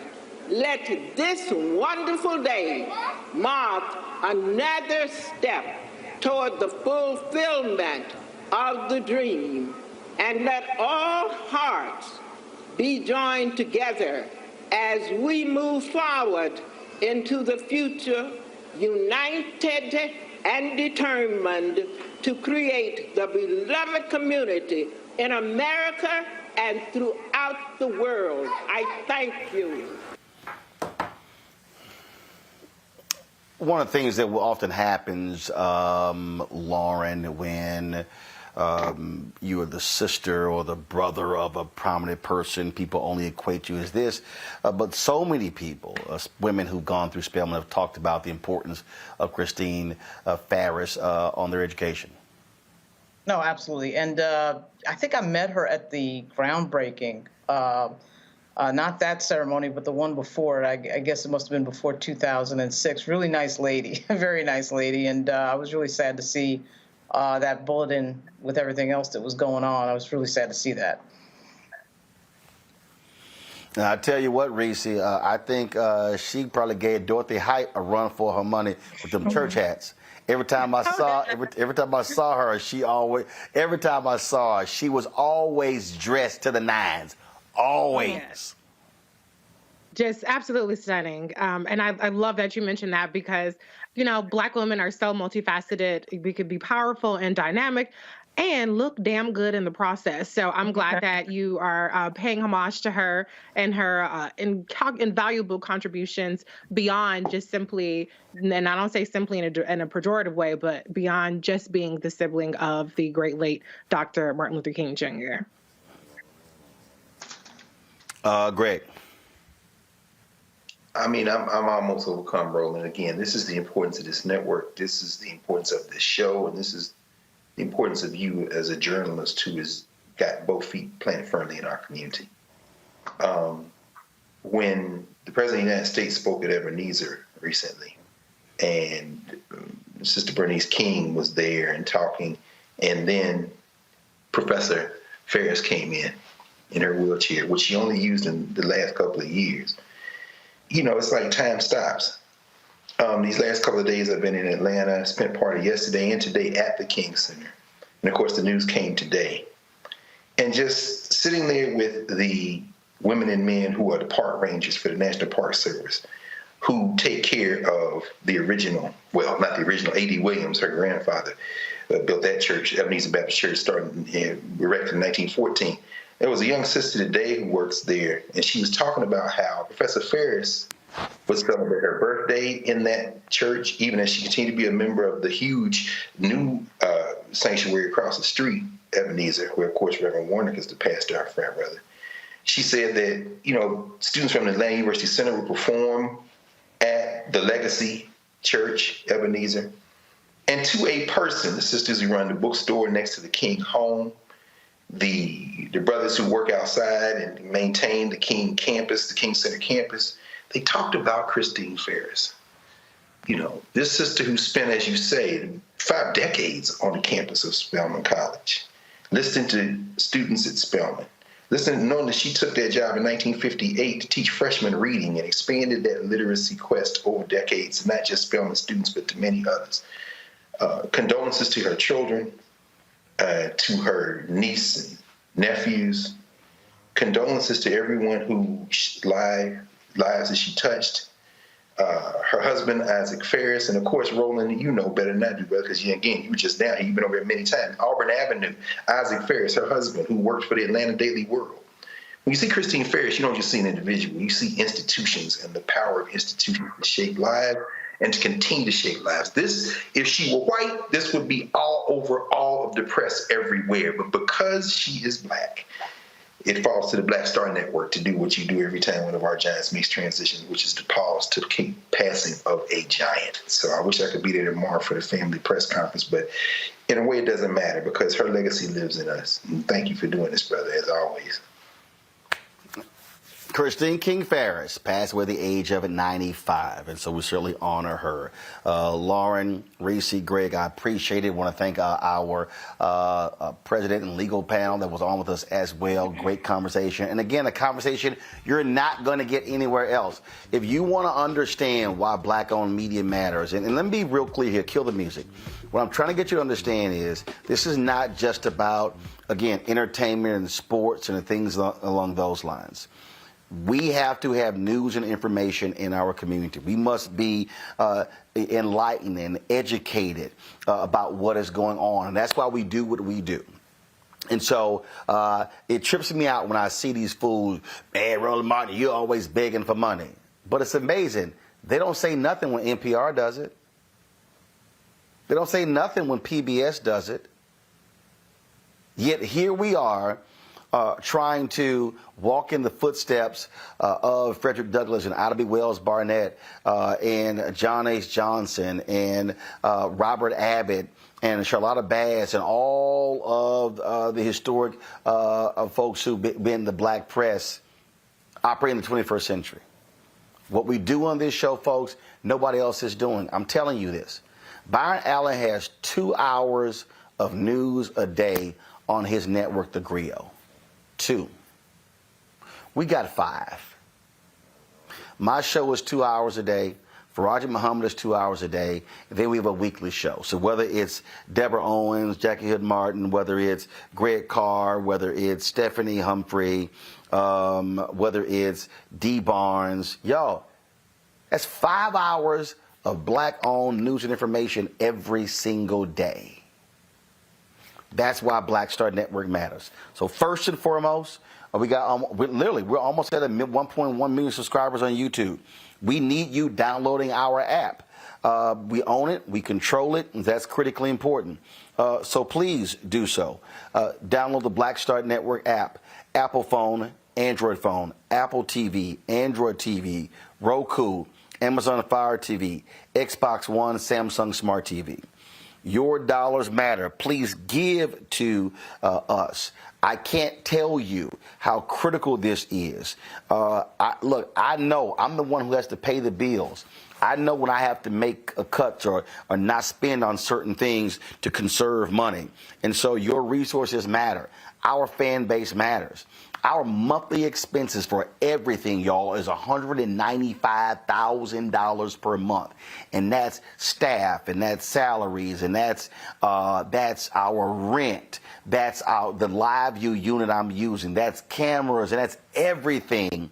And so the cost is real. And so when you contribute, you absolutely are helping us keep these doors open and allowing us to keep telling our story and being unapologetic every single day. Okay, today, y'all, we had black law professors from Howard University, from Florida A&M University. The Lawyers Committee for Civil Rights under law. Former president of Philander Smith Dillard. Greg Carr from Howard University. ABC, NBC, CBS. They not going to have that many black legal scholars on for the whole week. We had them in 1 hour.